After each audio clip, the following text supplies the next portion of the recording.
the 6th annual Spa City Metal Fest.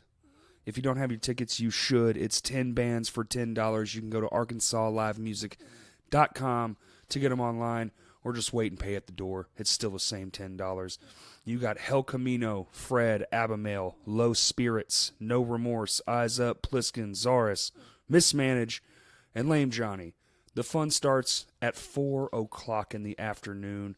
There is free parking on the backside in front of the Low Key Arts Building in Hot Springs. It's sponsored by DeLuca's Pizza, Spa City Inc., Anchor Piercing, and Farewell Skate Co.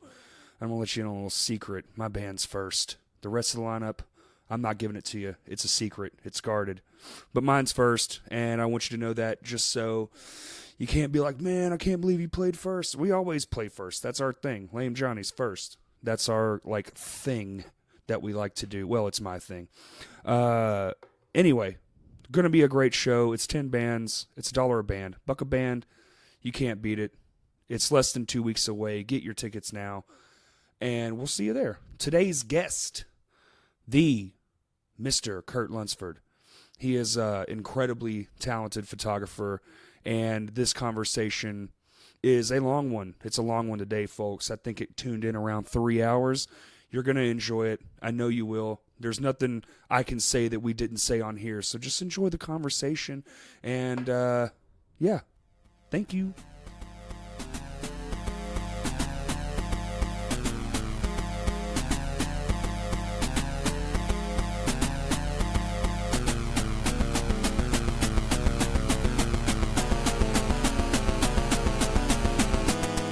What's up, YouTube?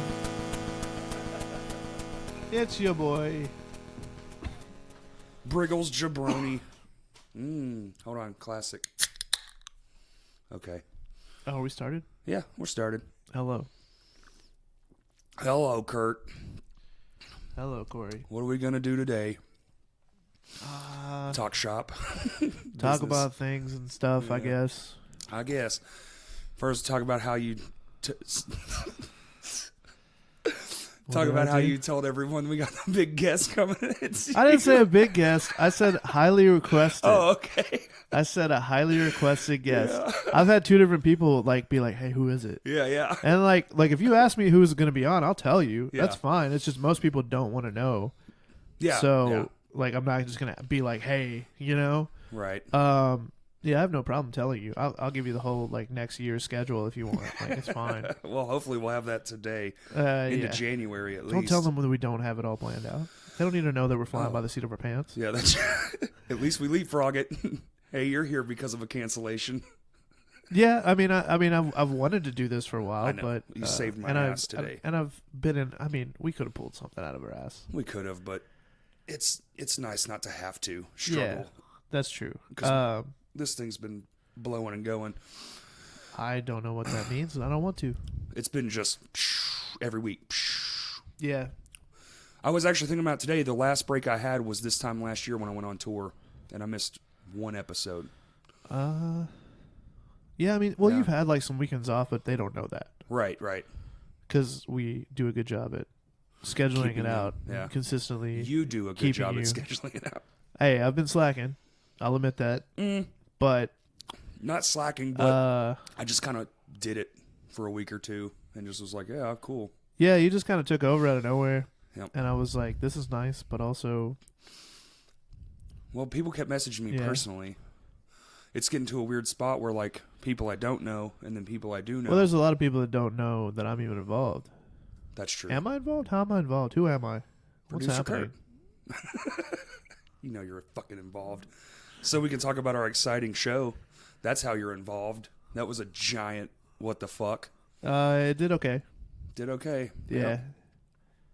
I made approximately $5. It's well worth it. When it's all said and done, welcome to being a promoter. If I actually added up my expenses, it'd probably be close to that, yeah. Well, yeah, some of the bands too. Yeah. Yeah. It was great, but we all poured just as much money into making it happen. All the pre-doing thing. Not to mention, if you value your time as monetary, then we've made nothing. Oh, we lost hundreds of thousands of dollars. I'm just kidding. We're not that expensive. Please hire us. Yeah, $8. That's all we need to really make. Yeah. Yeah, you want to segue into the cover show? Is that what you want to talk about? Yeah, basically. Before we're starting? Well, because you asked what you do, and that was a huge thing you did. We did it together, but it was definitely your idea. I did a few things. Yeah. Yeah, you brought the idea to the table at the Go The for ideas, Gold yeah. CD release show. The idea's been around. I mean, it's been done in the past. Like, it's sure. not a new thing. No. Just everybody likes to talk about things, and nobody ever wants to do it. Yep. That's a bad problem with. I mean, we do that. We've done that on a lot of things. Like you should see our text messages. That's how My Hands to War operates for 12 years. Oof. Justin, if you're listening, shout out to you. Oh, ooh. Sorry, buddy. But hope you find your dad. Oh. No, he's got a dad. He's fine. Okay, I don't, but it's fine. No, I mean, I think I do. I don't know. We'll find out Oh. on the next episode of. Yeah. Anyway, yeah, no, people talk about it. It's a reoccurring thing that I see bands constantly be like, we want a show, or we want to do this, or we want to do that, and they don't do it themselves. They always wait on somebody else to do it. They always wait on a promoter to hit them up, or somebody to, go full force with the idea. Like, you guys have been talking about doing an Every Time I Die cover set for over a year. Oh, years. We've been asked multiple times. Yeah. Yeah. And you just never did it. We just never did it. Yeah. Well, and now I know you why. should do that. I mean, it was great. Don't get me wrong. But we just had our first practice last week, and let me tell you, when you don't play your own shit for 3 months, it was a little weird getting back into the mindset of playing your own shit. I'm not a musician. Well, I know that, but I'm letting you know. I guess I can relate in the sense of, like, if I shoot something and then I don't touch it for multiple months on end, and then I, like, finally open it up and I have time to do it, I'm just like, oh, wow. Yeah. Both in a good and a bad way. Well, because you get a fresh perspective, but also you forget the intention of why did I take this shot, or, the framing up, and you're like, what? It's even better, though, when you go back and look at old stuff that you maybe just glanced over. Yeah. And you're just like, damn, I never used this. Like, I never put this out there. This is a great shot. Like, all I got to do is do this and tweak it, make it sepia, and put a black and white filter over it. When I was shooting, I would try to get it in frame. But sometimes I would tell myself, "Oh, I did this is a great shot, but I need to crop it." But then go and then never do it because I would forget. Because like you said, I would take a month off from it. Yeah. And come back and be like, Yeah. There's some rules of thumb behind that, but we're talking about the show right now. I know. Sorry, I like. There's going to be a lot of tangents in this episode. I like the tangent. Just be prepared to hear 7 stories at once. That's right. Crashcast. We ain't paying attention. What were we talking about? Huh?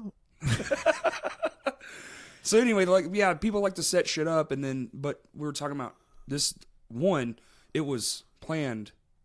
The Go for Gold CD release show was the day you brought it up to everyone that was there. Well, and then it was, yeah. I mean, we like I was talking to a few people about it before that so Eyes Up played a show. I don't remember what show it was, but it was a Vino's. They played, and I was listening to Jason, and I was just like, damn, like, he sounds like the guy from Bane. Like, they should do a Bane cover.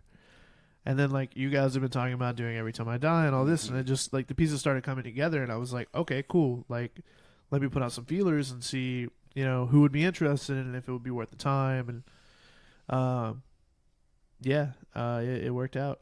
It did work out.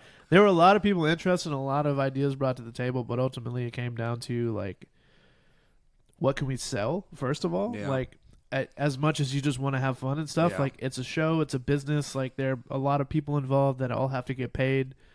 So it was, like, cool, like, what if we put it on a flyer, what are people going to be excited about? Right. And then 2, like, just finding people that are reliable.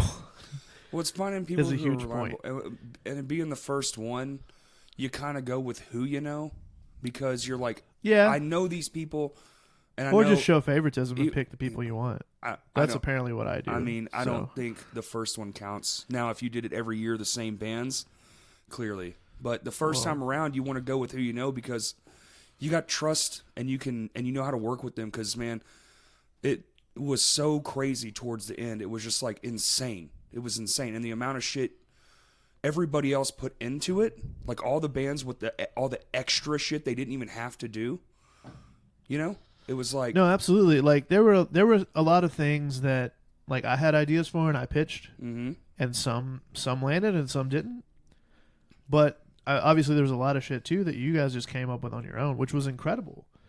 And that's why I was really excited about the group of bands that ended up getting picked for this. Right. Just because I knew like they would get excited about it and they would put more effort behind it than just let me learn a few songs and you know hop on stage and get it paid or whatever. You know, like you guys went incredibly out of the way in a lot of different ways that people don't even realize. Yeah. So I mean, from the second like I asked, hey, do you want to do this? You guys were like, cool, we're practicing tomorrow. Like that's pretty much how it went. I'm glad we did too. Yeah, because it was hectic. Yeah. Yeah, I mean, you guys did that, like... So we practiced for 3 straight months, and the last month we practiced twice a week for a whole month. And on top of that, we built that giant light.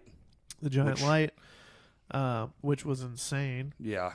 You yourself, I mean, you ran lights for Past Comfort. Like, you did a lot of shit behind the scenes for the show. Yeah. Well, the lighting rig was set up so every band had their own version of their light show. So we took Go for Gold's lights and My Hands to War's lights, which we have a shit ton, and kind of just mixed them all together. There were a lot of lights. There was a shit ton of lights. And then we just kind of mixed them all together. And then the Bane Eyes Up guys, they were just like, we just want the house lights on. Yeah. And we just left some of the blinkers just on. That was upsetting, but you know. Well, from a photographer's standpoint, but from a hardcore standpoint, I get it. They don't usually have light. Everybody got light mad shows. at me because like Spencer was like, why do Past Comfort's photos all look so much better? Lights. I was like, lights, yeah, like they that's how lights, cameras work. smog, like fog, whatever. Like they were more theatrical. Like them guys went all the fucking way out. Curtain drop, makeup, clothing, big giant light show. Yes. Like it was fucking bananas. All my idea. Yeah. Not all of it, but you know. Well, y'all did that photo shoot beforehand. Yeah, that was a lot of fun. And then you did the Go for Gold photo shoot to recreate that album cover. Yep. You did nothing for us. We did it all on our own. I could have done plenty for you, but you just never scheduled anything. We tried, Mr. No, I don't have enough time, and then did it anyway. Hey, remember the multiple months leading up to the announcement that I was like, hey, this whole month, all I want to do is create content for you guys. Yep. And then we didn't. And nobody, like you, I was like, you guys have any ideas? And you guys were like, no, not really. Yeah. Look, man, we don't know how to be who we already are. It was like, what are we going to really do? Like, okay, costume-wise. The only person that was able to dress up was fucking Cody, because he doesn't look like Steve, so he got a wig. Yeah. That's it. All the rest of us basically already... Todd just wore a flannel. He was just like, hey. I liked John had on a name tag that said, I'm Jordan Buckley. It's stuck to the stage now. I don't know if you saw that. Yeah. It fell off and like it's on the stage. Oh, that's pretty cool. I didn't see that. It's probably not there anymore. I guarantee Brian took that up. I hope he left it. I hope he did too, but probably not. I don't know. Yeah, I mean, you guys have plenty of time to make content and do cool things, and we made some, and then only posted half of it. Yeah, that was interesting. A marketing strategy there. Let's do a bunch of work for no fucking reason. Yeah, it's like we have all these videos we made, and we posted two. And no, we never did that one either. Yeah, I was gonna. Never mind. Nope. Yeah, you're right. I mean, nothing's secretive now. Like you don't have to not say what it is. Well, we were gonna do a live thing, but we didn't want to give our set list away, so we didn't. Yeah. I don't know. It was interesting the thought process behind like not really giving away the set lists, and you know, I mean, I'm glad we didn't. Will and Bane was just like, yeah, this is what we're doing, this is what we're covering. We play first or second or whatever the fuck. Yeah. I was like, Will, shut the fuck up. Please don't say everything. I was out there like getting pizza, and getting pizza for my brother because he ate the whole thing. Nice. But I'm like just standing in line, and then Jordan comes out. He was like. And he was talking to somebody behind me. He was like, yeah, we play last. And I turned around. I was like, Jordan, shut the fuck up. Yeah. Don't tell anybody that. We've been over this. We don't want people leaving. Yeah. Because it did a really good job of keeping people in the building. Absolutely. Everybody stayed. Mm-hmm. everyone stayed. And if people left, there were people trickling in to replace them. Yeah. Oh, big time. Like I don't know the right terminology, but just the ratio of the amount of people in that room for every single band was pretty much the same. Like, yeah, the only band that didn't have as big of a crowd was Eyes Up, but their crowd was just as, if not more, energetic. They had the biggest pit. That shit was wide open. Yeah, and they were going fucking stupid. So they played remarkably fast for some reason, which was surprising because I had to be outside loading up gear, and by the time I made it back in, they only had 2 fucking songs left. They started like 15 minutes after they were supposed to, and still finished before they were like scheduled to. Which finish. I mean, shout out because my Hands to War fucked all that up. Not intentionally. We started like 7 minutes late or something. It wasn't intentional, I don't think. It wasn't. You weren't just like, we're going to wait till more people get in here. Some bullshit like that. We there were plenty of people already in there, but... It was actually... Cody's mom had showed up. Yeah. And he had her ticket for some fucking reason. Yeah. And had to leave the stage. Those are other conversations that... it just... There were factors behind that, but, it happens. But then I played in front of a giant light, and it cooked me. Yeah, I was back there at times, like behind it and stuff, and it was pretty warm. I can't imagine sitting in front of it for 30 minutes. It fucking sucked. Yeah. It really did. Just do that for like an hour every week, and you don't have to go to the gym. So I can't because we turned it on, actually, and it threw the breaker in my shade. So if anybody wants to buy a giant every time I die light, it'll be $1,000. $500. Well, yeah, $1,000. Yeah. Fuck that, man. That shit took forever. It took too much time and too many components. It costed you like $6. It cost $100, and it took 9 hours, and we're not even including all the lights that we already had that we put in it. Exactly. So when you factor all that in, probably $200. That's worth $1,000. Eat it. It's I'm not saying it's not. Plus delivery, if I took it to someone. Yeah, but plus shout delivery. out if you want it. Just he'll even bring you a DiGiorno pizza. I will, actually. That would be worth getting it the fuck out of my shed. I like how you were so excited about it and flipping on it doesn't turn on. You're just like, all right, fuck this. Dude, I have a video. I was actually looking at my phone. I have a video of when we first went to plug it in, and Todd plugs it in, and it's not even got the metal on it yet. We were testing all the lights out, and it just goes thunk, and you can hear the breaker in my house flip. And he just goes sad-faced, and I was like, oh, we fucked that up. It took forever. We did it out here in the gravel and the dirt. It was stupid. Worth it, though. It was cool. No, it was very, very, very, very, very... I got the reaction from it I wanted, which was the first 3 seconds of the whole show, so I was like, cool, I'm good. People were just like, oh, hell yeah. Yeah. Because we had it timed to the sample we played, and so when the sample swells up, Todd was in the back in the green room, I use that term loosely, and he plugged it into the wall, and it popped on right at the right moment, and people were like, there was an audible response, and I was like, cool, I'm good to go. I don't care how the show goes. It's the only moment. It would have been cool if there was a way to hide that too, similar to like the curtain drop situation, but... How do you hide that? Yeah, well, you know what I mean, like to make it even more dramatic. Right. It's like when Terminal Nation pulled out those guillotines and brought them on stage, like right before their Bro, those things almost didn't fit through the door, and we were freaking out. Dude, we barely got that eye out of the door. It came in a lot better than it went out. It was probably hot as fuck, too. It wasn't too bad, but it was warm, but the fucking metal is all scratched up now because we had to like set it on the ground and pull it out of that damn door. I mean, so what you're saying is you're lowering the price to $900. It is, $850. Okay, yeah. All right, cool. By the end of this podcast, it'll be a $200 light. It'll be at cost. Yeah. Fuck. And then the PC guys did the curtain drop and the outfits, the Black Parade outfits. Yeah. And they were out in the van for like 30 They were just minutes. Like hiding outside in the cold, like waiting for Fall Out Boy to end so they could come out. I mean, they were dedicated. They were dedicated. The theatrics of it all were fantastic. I have to give those guys a big giant thumbs up. They did something really special. Well, Corey, you are a big giant thumbs up, so that's true. I have giant hands, like Andre the Giant. Is Andre a giant? He was. He dead now. Oh damn. R.I.P. R.I.P. Giant Man. But it was awesome, man, and it went off without a hitch. Can we talk about how we all thought no one was going to show up, even though we sold all the tickets? Yeah. And how we're fucked up in our heads. The whole day before, the whole hours before the show, we all show up and we're just like, should we even move the tables? I don't even know is anybody gonna come? Yeah. We're questioning it. Yeah. It's we sold every pre-sale ticket and we had 50 plus people asking for tickets. Yeah. The day before.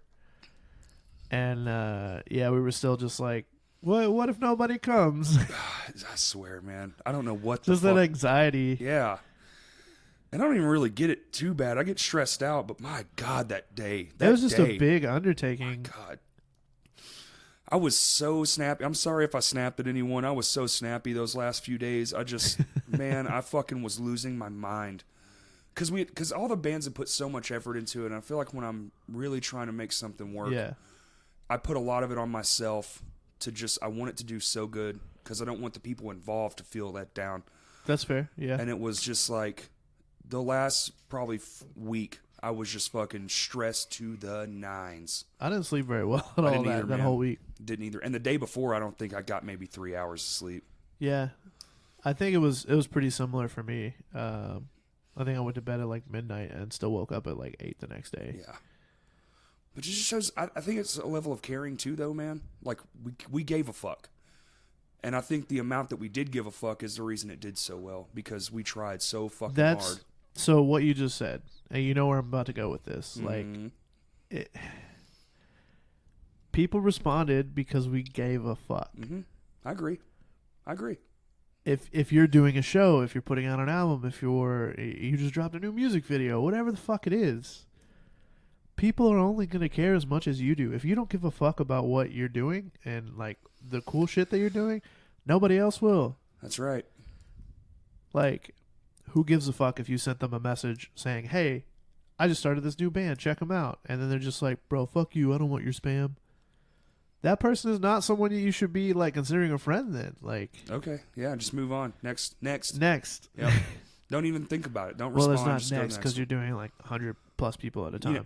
True. But I don't do that. I do that shit. But some people do that. I do that shit, and I'm not even in a band. I have no vested interest half the time. I'm just trying to be supportive. I assume you do it through this podcast because I see likes all the time, and I'm like, oh, cool, it's catching on. Yeah, I mean, there's easy ways to do that. I don't know. Yeah, I can show you after that. Well, you don't use the Facebook app, so never mind. Never mind. I don't trust. We could do it on your computer. Yeah, that's cool. I got it fired. There's up. a way to invite invite people to like it, stuff like that. Okay.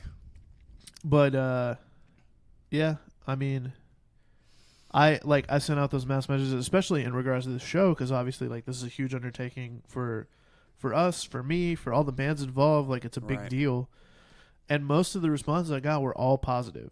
It was either I'm already going, or you I already know about this. I'm gonna try to make it if I can, or hey, I can't make it, but hope it goes well, that kind of thing. I even had some old heads that were excited about it. Yeah, they didn't come, but they were excited about it. Sorry, my kid wanted SpaghettiOs and we only had meatballs, and I had to go to the store. And then by the time I got home, it was 11, and then I watched A Bug's Life. I don't know what to tell you. I'll tell you. At least they shared it around. I was like, cool. Good enough. I get it. You got lives and families and stuff. It's different. I don't have that life. Well, it's so easy to devalue that too, and just be well, they shared it, but they didn't come. But something I realized the other day when I posted something on Crashcast and a bunch of people started responding, and these are all people that I don't know, people that I didn't even realize that we were reaching, that kind of thing. Same. And it was just it helped me realize they might have shared it and nobody might have reacted to it, but that doesn't mean they didn't see it. That's right. That doesn't mean that they didn't it's obviously for me, I'm going to react to something or comment on it or whatever, try to drive engagement if I'm interested in it or I want to help support you. I've been doing that. That's not always the same for everybody, and I forget that a lot of times. Yeah. So. Well, some people just share it because it's oh, that's a neat thing, but they don't have necessarily the intentions of they want 300 comments on this thing they just shared. Yeah, that's what I did. Yeah. No, it was 100. It was 100? But it ended up being 300 comments. That was genius, by the way. I'm a fucking genius. But don't break your arm. No. That was a fun way to announce the show. It was. And all of you guys were like, no, don't do it. Don't announce yet. I mean, when you're right, you're right. It worked. It worked really well. People from fucking like other countries that I'm friends with were like, I don't know what it is, but I want to find out what it is. Yeah. So the suspense is killing me. Yeah. So if you listen to this and you have no idea what the fuck we're talking about, basically I posted the flyer, but it was blurred out, right? Yeah. Most of you already know this. And ooh, that was a good crack. That was a first very one. good crack. I'm sad that I was talking during it. But no, as the flyer was blurred out, and I posted it, and I did this without talking to any of them. You did. They were most of them were all just like, "What the fuck are you doing?" and like that kind of shit. But I said if 100 different people comment on this, I'll post the unblurred image, which was the flyer for the cover show. Not 100 comments, 100 different individual people. Yeah. And then you lost track, I think, at some point. I lost track after like 20, but don't tell them that. Yeah. Like the whole time I was like I was just sitting there like counting. I was like 67. Yeah. Fuck. Like I wanted it to be at 100 like instantly because I just wanted to tell everybody. I know. Oh, I know. Because the group chat was just popping off. Yeah. And then like you guys started to see like the traction and engagement, and a lot of people were just like, "Oh fuck, like this is okay." Because at first I posted it, and then most of the people in the group chat didn't comment on it because they were just like, yeah, we shouldn't do that yet." I thought it was too soon, but it turns out it was not soon enough, probably. Or maybe just right. Shit. I think it was all just right. Yeah. We shot to announce 2 months before the show was going to happen. Mm-hmm. And we did that. It was like a week and a half before that, something like that. Yeah. Yeah. It was like that's right. Yeah. I'm trying to remember everything. We've done so much. I was looking through the photos in my phone, and it's like the last month. I was like, damn. Yeah. I've been busy as fuck. Yeah. That show was crazy, dude. It was fucking gangbusters. It came so quickly, I feel like. It was. I don't know. The month of October was a very, very long month. Mm-hmm. No, September. October went by like that for me. It was sort of slow for September was September took forever. October was very quick, and then I was like, fuck, the show's next week. That's when it was like, oh shit, the show's next. You probably added to my anxiety because you kept texting. Oh, absolutely. Like, oh fuck, or tweet. It's 5 days, 4 days. You're like giving me a countdown. Like, Justin fuck. made me do that. He was like, you should do what you do for your gallery and tweet about it. Oh, okay. Well, thanks, Justin. A guy with. So I did, and then I forgot. And then we had like the fucking flyer design is hysterical too. Shout out to Chance. So I think once it actually got unblurred, people were like, "What the fuck?" Like, all the photoshopped heads on the original pictures. Yeah, yeah. Fun fact: those were just the original pictures. Yeah, but then we were worried and about they were copyright just claims. We don't want to like. People already looked at it and saw those big like names and like recognizable logos, and we're just like, "Wait, what? They're playing in Vino's? What the fuck?" Oh, so we had to make it different. Like we had to make it very obvious. Like, hey, these are not the same people. Like people are covering this. Yeah, because it just says because you read from the top down, and I don't think it says cover show anywhere on here. No, it does not. Doesn't have to. Yeah. Well, with the faces for sure. Yeah, but it's again it says like My Chemical Romance performed by Past Comfort, that kind of thing. So we were very thoughtful about how we did it. It was stellar, man. Chance absolutely killed the flyer. Shout out to Chance. Yeah, he kills a lot of things. Talented man. I mean, we weren't supposed to tell people that, but oh, okay. Chance does not murder things. He not people. Kills it metaphorically. Just to clarify for anyone listening. I still love it. I'm sitting here looking at it. Big giant copy. I stole it out of the window. Actually, I didn't. That's a lie. No, that one came out of my window. That was in my apartment. No, this was on the floor at Vino's after the show. Someone was going to take it, and then they left it. No, that came out of the window from my apartment. Oh, so you left it. I brought it, I guess, to give away. I don't remember. It's fine. Okay. And because I brought that, and then there was that giant Go for Gold poster that was in my window for forever. And I told Spencer, I was like, that's like, it was my idea, but then I was like, this has been up for a while. it needs to go. Yeah. And then, taking that down, so I took that down too and took it to Vino's, and they hung it up on the sidewall. Oh, okay. That's probably why I found it on the floor. Yeah, the tape probably gave up. Okay. That explains that. One of 2 copies of that flyer. Hell yeah. I should have gotten more, and I didn't. I need to fucking find a place in the room, probably right there above my framed Under Oath thing. That's very bold of you. It's a good one. Fuck, we played an Under Oath song. You did play an Under Oath song. That was pretty crazy. Mm-hmm. Yeah, the crowd went pretty nuts for that. Yep. We knew we had to compete with the emos, and the only way to do that is to the closest thing we know is screamo. So people were giving me so much shit about the lineup, like the order of the bands. Not people, certain people, not a lot of people. Like after? Yeah. What? Yeah, they it were was just perfect. They were just like, I feel like it could have flowed better. Like you should have had the heavier bands play last. And I was just like, no, you don't understand how these things work. Like, there's a lot of logistics, first of all, but also just like you have to go with what the people want. Yeah, like, they were there for the emo. When I said it before we did, because we didn't say we were playing an Under Oath song. We kept it very vague, even up to the moment we started. So when I was like, we know we're here to compete with these emos, and everyone started laughing. So that means it was true. There were so many people at the very front of the stage that just had dead faces the whole night and were just there for My Chemical Romance. Yeah. Like, they got right up on that fucking, like, right up to where the speakers are and just stood there. And you could see them in every photo, like, arms crossed, just like, during, like, fucking You Guys and Bane. And then, like, Fall Out Boy, they, like, smiled a little bit, but only because they knew Past Comfort was next. Like, only because they knew they were seeing a My Chemical Romance cover set after that band. Whatever, lamos. At least they were in the room. Shout out to that, because that's a thing I've been seeing a lot, though, lately. More people staying in room for even bands that they're just like, I mean, it was good, you know? Yeah, no, shout out to them for sticking to their guns. And younger faces, and let's talk about all the faces of people we can't because we didn't fucking recognize any of them. It was great. I had a guy last night say, hey, I was there at the show. I was like, get the fuck out of town. I was like, I didn't even see you. Yeah, I've had a lot of those over the past few weeks. They were like, bro, that show was sick. And I'm just like, I didn't know that you were there, but I appreciate it. Yeah, thank you. It was awesome, man. Like, I walked through the crowd like maybe 3 or 4 times, and there were so many people I couldn't like look around to see who was there and who wasn't. He did say that he saw me, but he's like, dude, you were surrounded by people. I was like, dude, I was... You said, well, that's because I'm famous. Get the fuck away from me. I was so busy. I was probably talking to you or somebody like, what do we need to do here? What do we need to do this? I will say you were far less stressed at this show than the Rebuild the Stage show, which was great. Well, that was a little bit more on the line, I feel like. Because it was going to get rebuilt regardless. So if that show didn't do as well as it did, I was going to end up probably, coming out of pocket for it. To be honest. Nobody asked you to. No, they didn't. But, and and it went off gangbusters, and that whole back room is brand new. Yeah. It was awesome because the fucking people gave a shit, and they wanted it.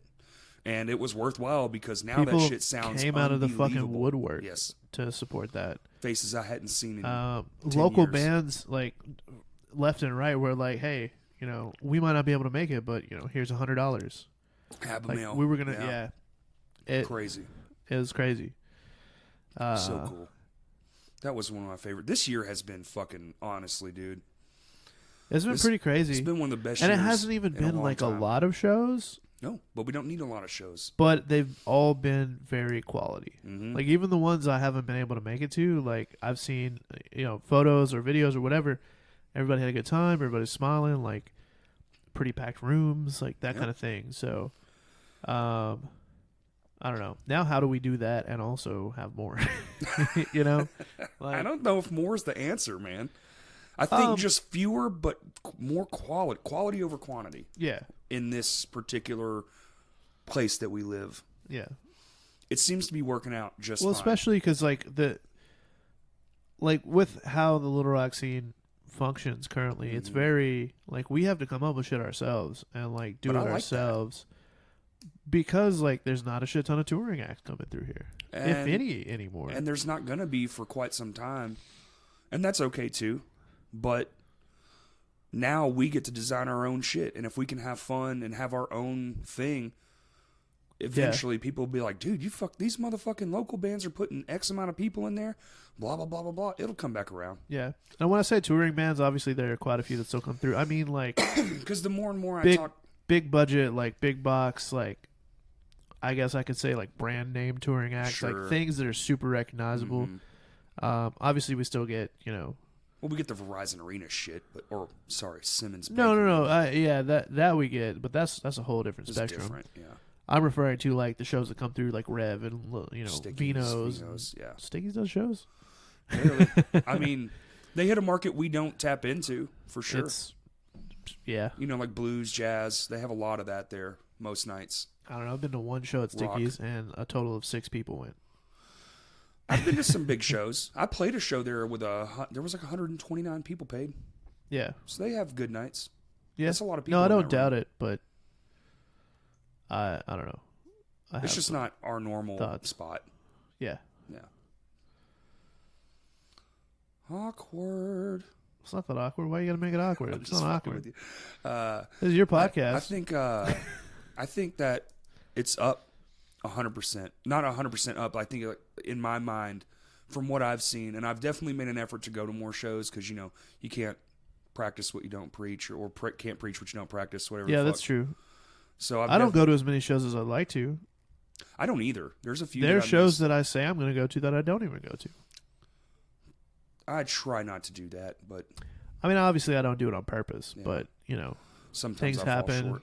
Like last night, I was supposed to go to 2 different shows, and then the timings just ended up not lining up, so I had to miss one. And it was just like, well, I mean, that's not your fault. No. Yeah, one started late, and the other one didn't happen when they said it was going to. I've gone to 2 different shows in a night. That shit's stressful. And I played 3 hours that day. Yeah. Yeah, it was stressful, but it was fun. I had a fucking good time. Shout out to Will and the Eyes Up House. Yeah, the Eyes Up House is sick. Shout out to Will. Will's a great guy. I don't know if he actually listens to this or not. I don't know either. He's got a big old heart. He does have a very large heart, physically.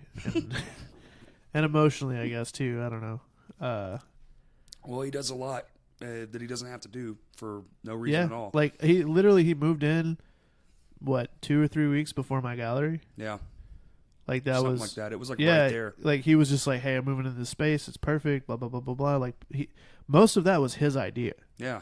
Like, he pitched that whole thing. And it was awesome. And, that was this year, wasn't it? Shout out to him. No, that was last year. It was this year. Was it this year? Yeah, it was in May. That was kick-ass. Maybe it wasn't. He hadn't lived there long before it happened. Yeah, he wasn't in there that long. Sure. Yeah. But he knew he was moving in.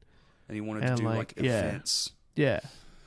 And it's always just donations. I mean, mainly to get around, legalities and stuff. Like, he doesn't want to have a business license or nothing. That's ridiculous. Well, it's also, I mean, it's not a venue. Like, you have to be very clear. Like, this is someone lives here. It's just a house show.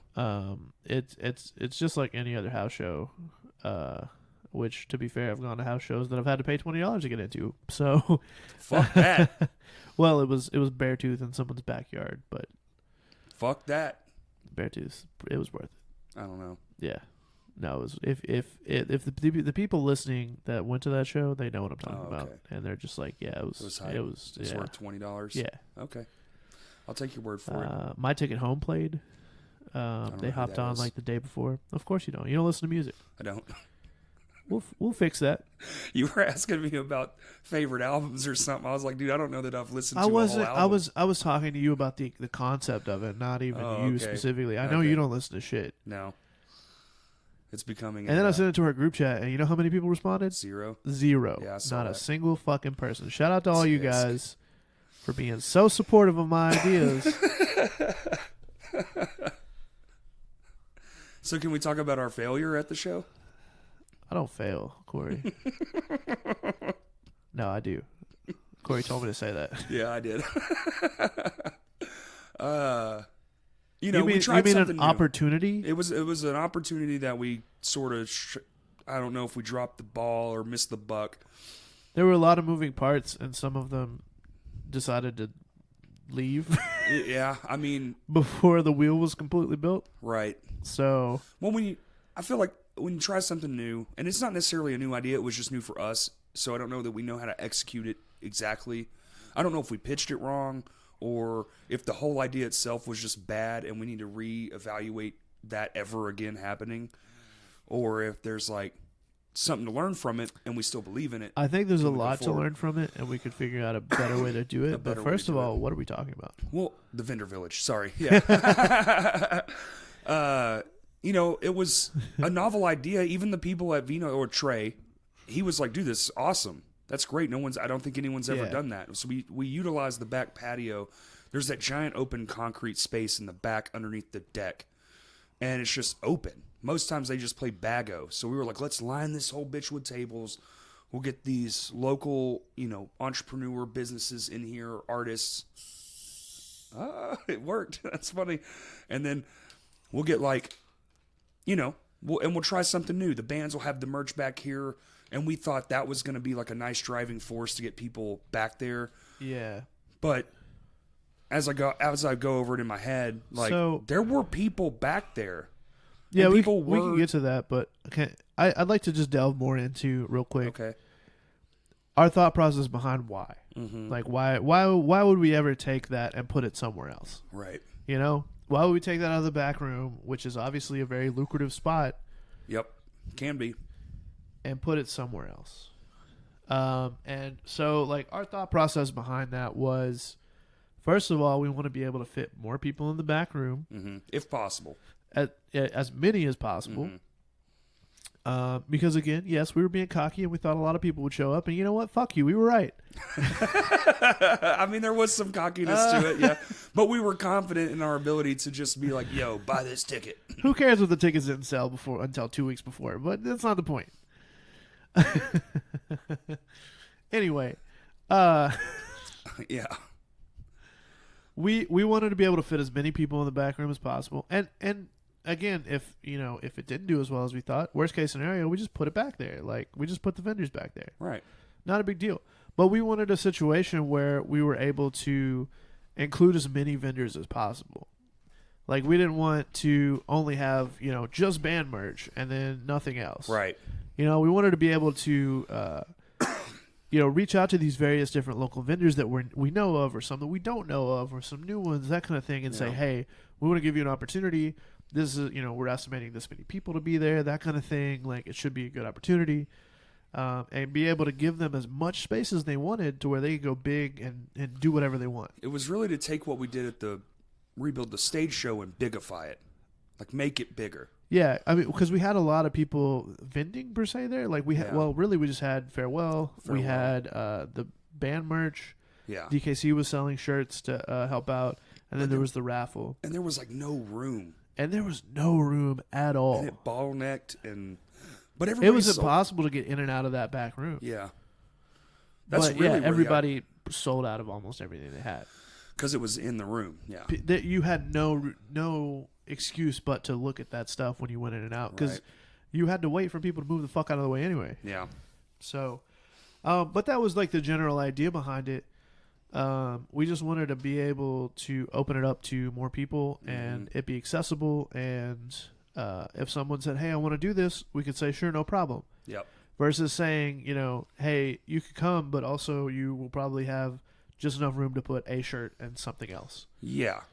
Exactly. We didn't want to limit those people on doing that. So very good intentions behind what we did and how we were going to do it.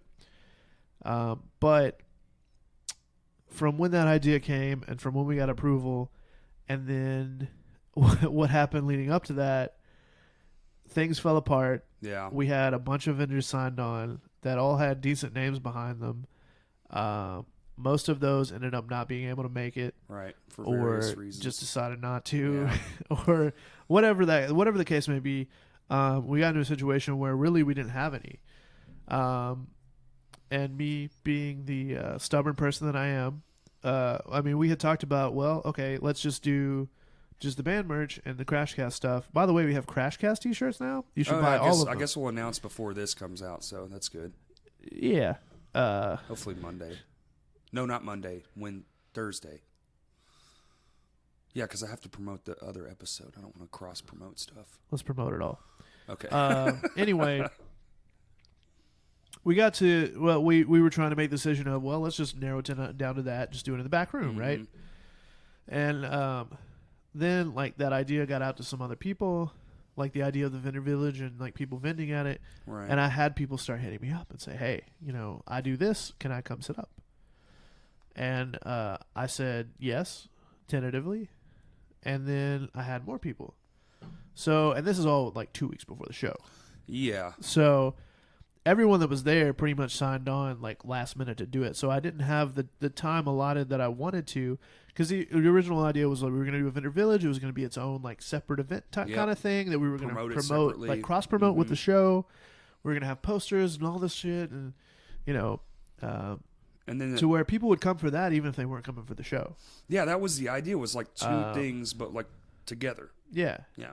Like a man and a woman, but or a man and a man, or whatever, whatever you want. Anyway, that was the idea behind it. What ended up happening is we put all the vendors back there, and a bunch of people went out there, and none of them looked at shit. Yeah, I don't know if they were just off put by it, or they just didn't know at all, or so. There's a couple things I think that first of all, promotion. We didn't really promote it at all. Like we talked about it here and there. Yeah. And I don't think we did the best way in doing it to where people would be excited about it. Yeah. That was definitely a learning curve. This is like cool. Like, let's take our demographic and the people that we know that are interacting with things on here, and how do we get them excited about the vendors we have outside? Yeah. We couldn't really figure that out, and we didn't really have time to figure that out by the time we had those vendors signed on. By the time it was all said and done. So really all we could do is just announce, like, hey, this person will be here. Yeah. Go check out their stuff. This is where it's located. We hung up some signs, but they weren't very big signs. Like, yeah, they weren't very, like, they didn't grab your attention. They didn't, and I feel like with the hustle and bustle, nobody even ever saw them, probably. Also, another big thing, like, sure, we set up all that stuff back there, but you went back there, you know how hard it was to get from that back door to where the vendors were. Because there was people everywhere. There were so many people back there, but it was just so hard to, like, if you wanted to go back there, like, it was very intimidating. So you had to push past people and be like, hey, excuse me, like that kind of shit, just to even get to the vendors. Well, everybody's back there smoking and shit. Yeah. But that was the part I can't understand, or I can't figure out, is like, at any given time, there were 50 plus people back there. Mm-hmm. Just smoking, hanging out, talking, chatting, whatever. What I don't understand is why those people didn't convert and say, like, let me go check this out real quick. I don't know, man. Lighting? Yeah. I don't know. I mean, there was lighting, like, I don't know. It was sort of lit. It was lit from the lights around the area, but it wasn't like its own, I don't know. So, yeah, obviously a lot of opportunities where we could have done better in that situation. Yeah, for sure. And one of the bands just didn't even set up their merch because they didn't think they would sell anything. I mean, so maybe they were right. I mean, everybody sold something. Like, everybody made some money. It just wasn't as lucrative as we had hoped it would be. Yeah. Or as lucrative as it could have been if it was in the back room. But again, if it was in the back room, there'd been less people, room. And you wouldn't have been able to, like, walk in and out. It would have been. We would have had to cap the room way before the people that we let in there. So. Yeah, because it was full. Yeah. Like, the fucking back room was full, front to back. They were about. I feel like a few more people, and it was going to be. Like, sorry, we can't take any more. I feel like if we'd have put all that shit in there, it would have definitely took its toll on the attendance part of it. Oh, absolutely. And the fact that we sold the amount of tickets we did beforehand really would have dampened that, because it would have just been mostly ticketed people. Yeah, I think next time we'll do... Yes, I said next time. Yeah. The next time something like this happens, we'll do pre-sales still, but probably not as many as we did. I feel like that's a smarter move. We'll probably do just a very limited amount, and it's one of those, like, hey, you need to get these, and if not, like, you're going to pay full price to get in. Like, that's just how it works. The whole two-price system thing. It's not even about that. It's just about, I don't know. I feel like having a pre-sale ticket to a show is exciting. I don't know.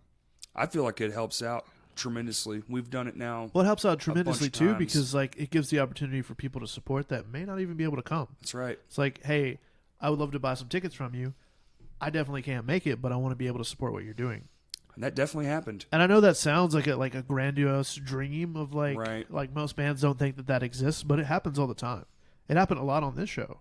Yeah. I I personally sold tickets. I didn't sell that many. I let the bands do the work. But I would say half the tickets I sold, those people didn't even come.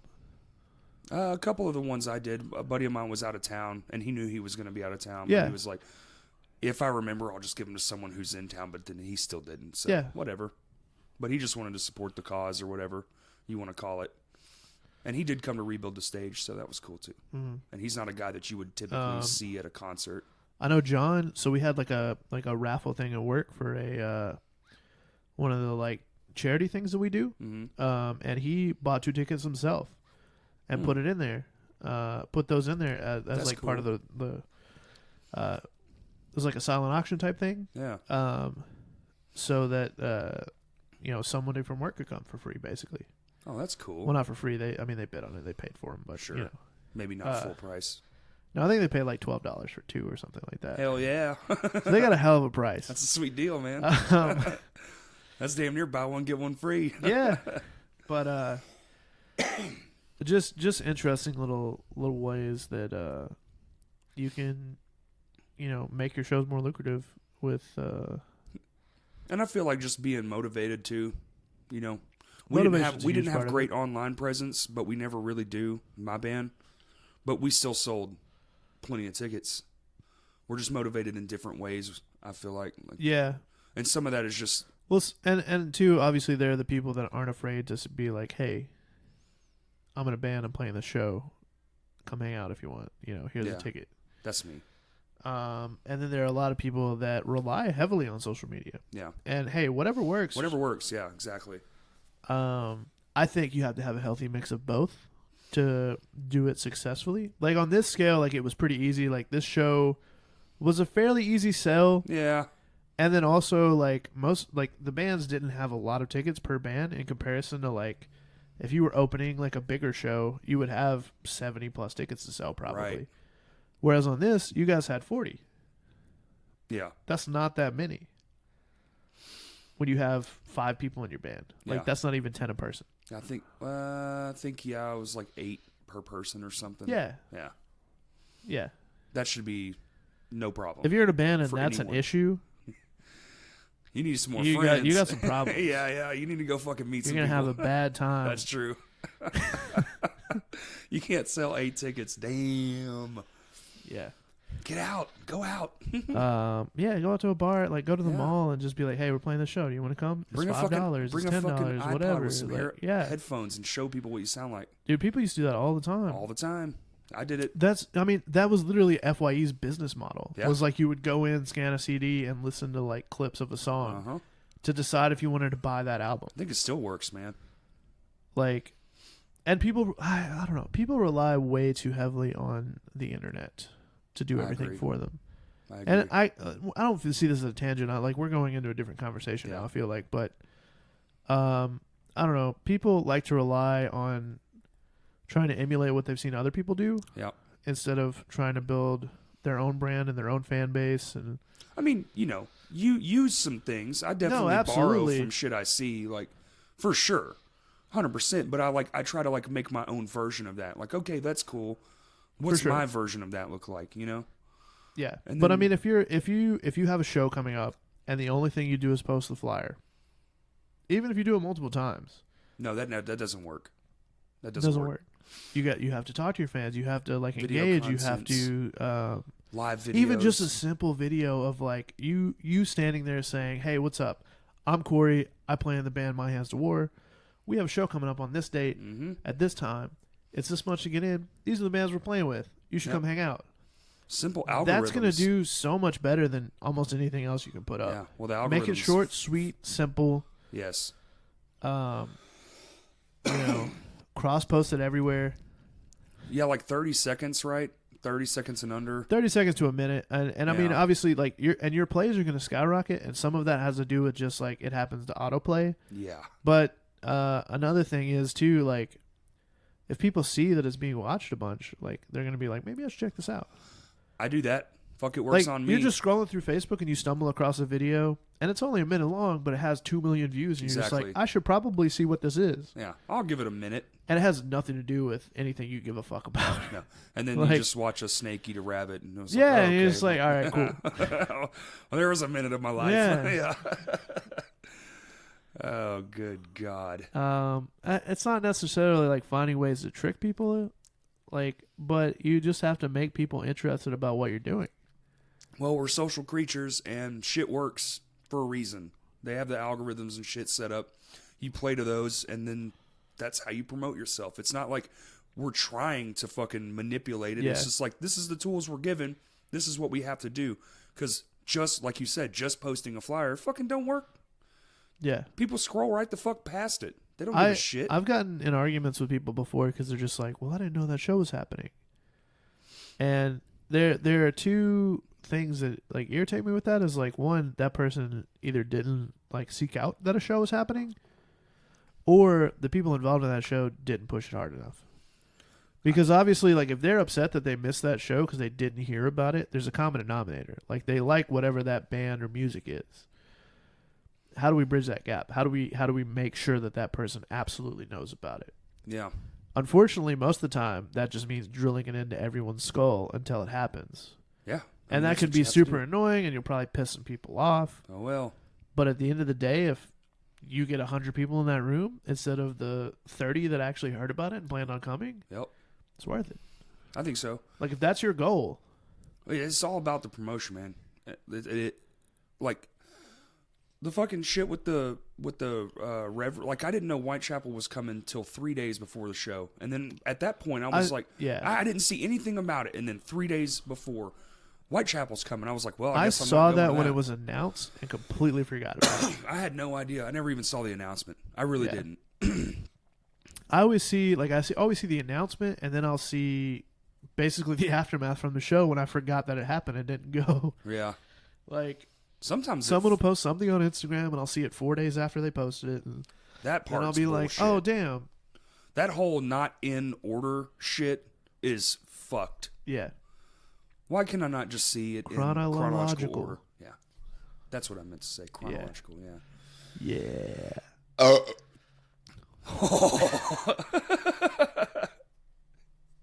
going to add a ton of reverb to that. So on that note, yeah. Anyway. What you got for me? Photography. Photography? Yeah, man. What about it? We've been friends for a while, and I was thinking people want to hear Kurt Lunsford podcast, and I was like, well, I mean, we're just going to banter. But then I was like, well, maybe we can't banter. I gave you bad notes on the last one because all you did was banter. I know. Which we kind of did a little bit, but whatever. We did, whatever. It's going to happen. If you're still listening. Thanks for the hour-long conversation about your show that did well. But we're just trying to dissect what happened. No, we were just wanting to fucking brag. I wasn't trying to brag. I was just trying to let people know, like, and then you have to, like, if you want something to be that crazy, unfortunately around here, that's like the effort it takes. And we got lucky that it worked out too. I really do feel like, but the bands really did put in a lot of absolutely. effort. It was insane. The group chat, you couldn't stop scrolling for days at this Most point. people just muted it, which I understand. But even still, with the ones that were interacting, it was fucking every day. Hundreds. Some very wonderful camaraderie. Yep. We all became closer friends because of it, for sure. So I was over at your house Thursday night. Was that right? Thursday night? Last something Thursday? like that, yeah. And we were chit-chatting and bullshitting, and all of a sudden you started playing all these old videos, and I got to talking to you. And you showed me young Tommy, and I saw him last night, and I was like, bro, I saw you as a child. It's crazy looking. And then, I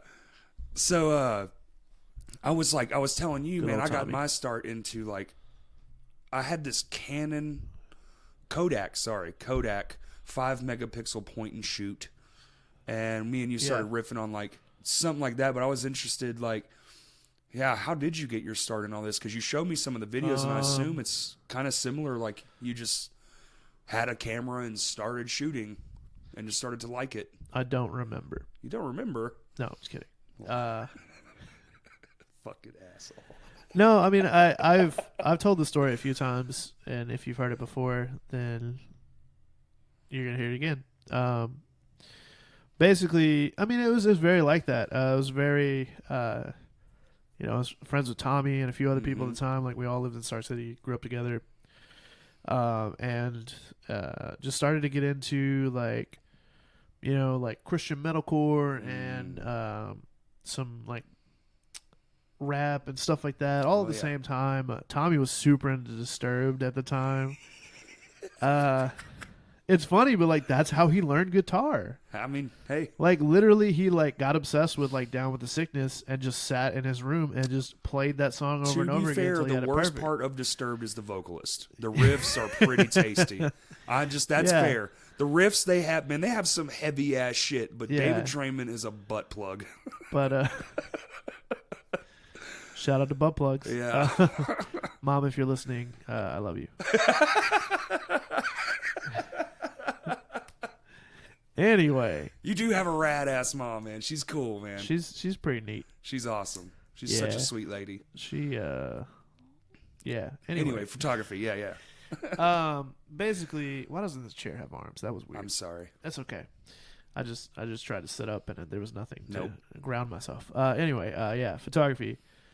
Yeah, it was like they were getting into music. I started to get into it at the time. Bought a bass, like did that whole thing. You did?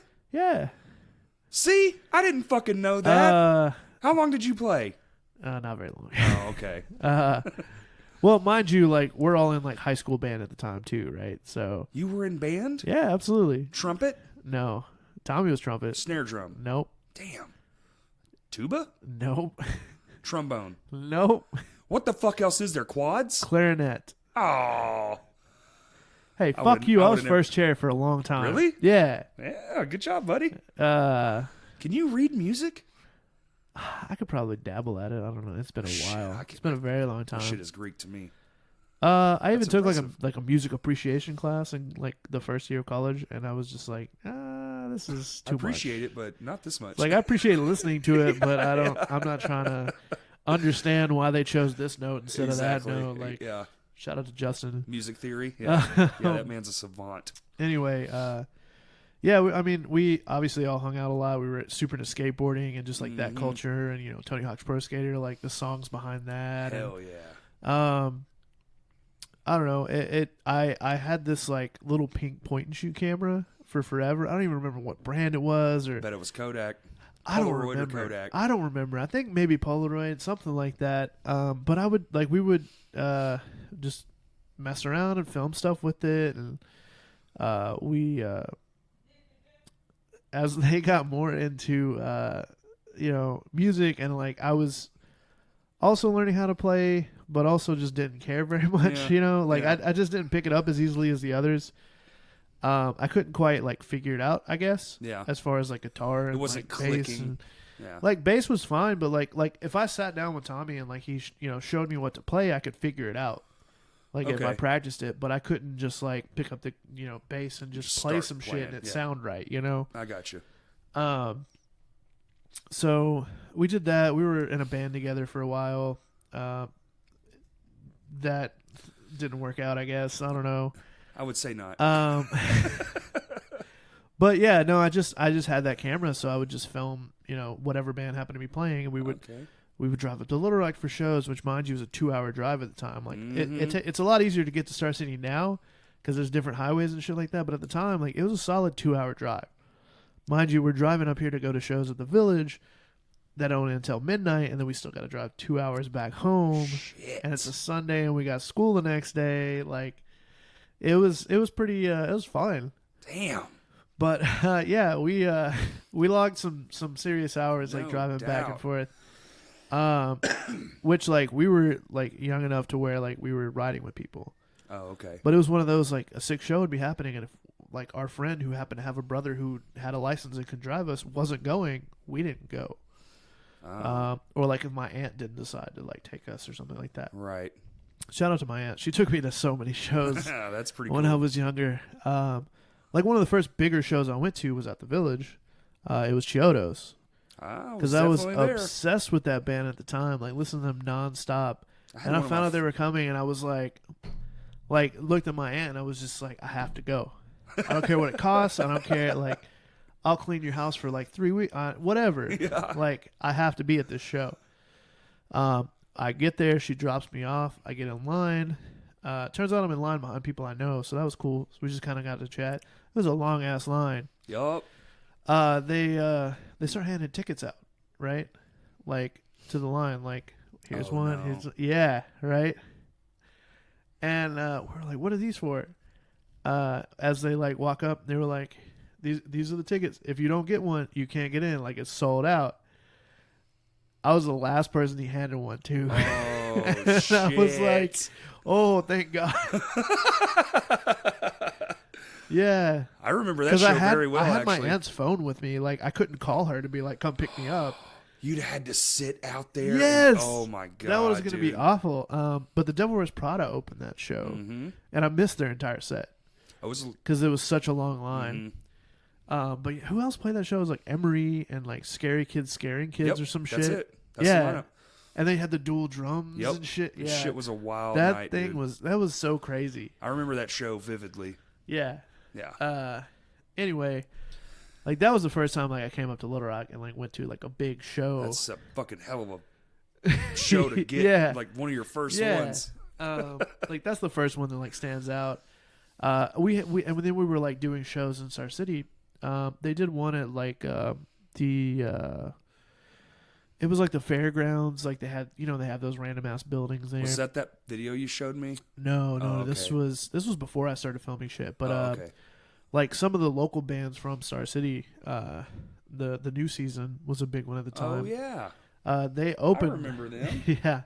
They opened that show, but like PM Today played and Caden and I forget what other bands, but it was a stacked like 7 or 8. Yeah. Bill, and these were like all the big bands from Little Rock. Oh yeah. Came down and played like one show in Star City. That was a pretty good crowd. But like that was another like that kind of got me into that scene, and I was like, wait, there's more out there. Like you can go to like these people are from there, and if we go there, then they're there, and we can connect, and it all started to click, But yeah, I sucked at music, so I just started filming everything with that camera, and like I took some photos with it, and those were all trash because like it was an awful camera. Was it digital? Yeah. Oh yeah. But the video was not bad. Those early digital cameras, man. The audio was trash, but yeah, the video wasn't bad, and it was like no one was doing it at the time. So yeah, I just started doing that, and then my grandfather had a DSLR camera. I still have it. It's tiny and awful in my hands now, and it. But it was this little DSLR Canon Rebel, and I would always like beg him to borrow. Yeah, I think that's what it is. XTI. Yeah. I would always beg him to borrow. It's like 9 megapixels or something. Oh shit! And I would always beg him to borrow it and be like, "I'm going to the show. Can I have your camera? Like, can I borrow it?" And he always said yes. He was like, "Just bring it back," like that kind of thing. And yeah, just started taking photos at shows doing that. I had no fucking idea what I was doing. Oh yeah, no. Like they're all terrible, and like the flash popped every time because I didn't understand what any of the settings meant. ISO in search of? Nope. I didn't even know that ISO was a thing. Yeah. Like I was just like, put an MP. If I put it in this one, the flash doesn't go off, so that's the one I like at shows. And all the shots were awful. Like these generic automatic settings from the camera. Yeah. But it was fun, and like my friends enjoyed it, and basically like if it wasn't in good light, I got shit photos. Right. There's a ton up on my Facebook from like back in those days. I saw a few. You definitely went through a light streak phase.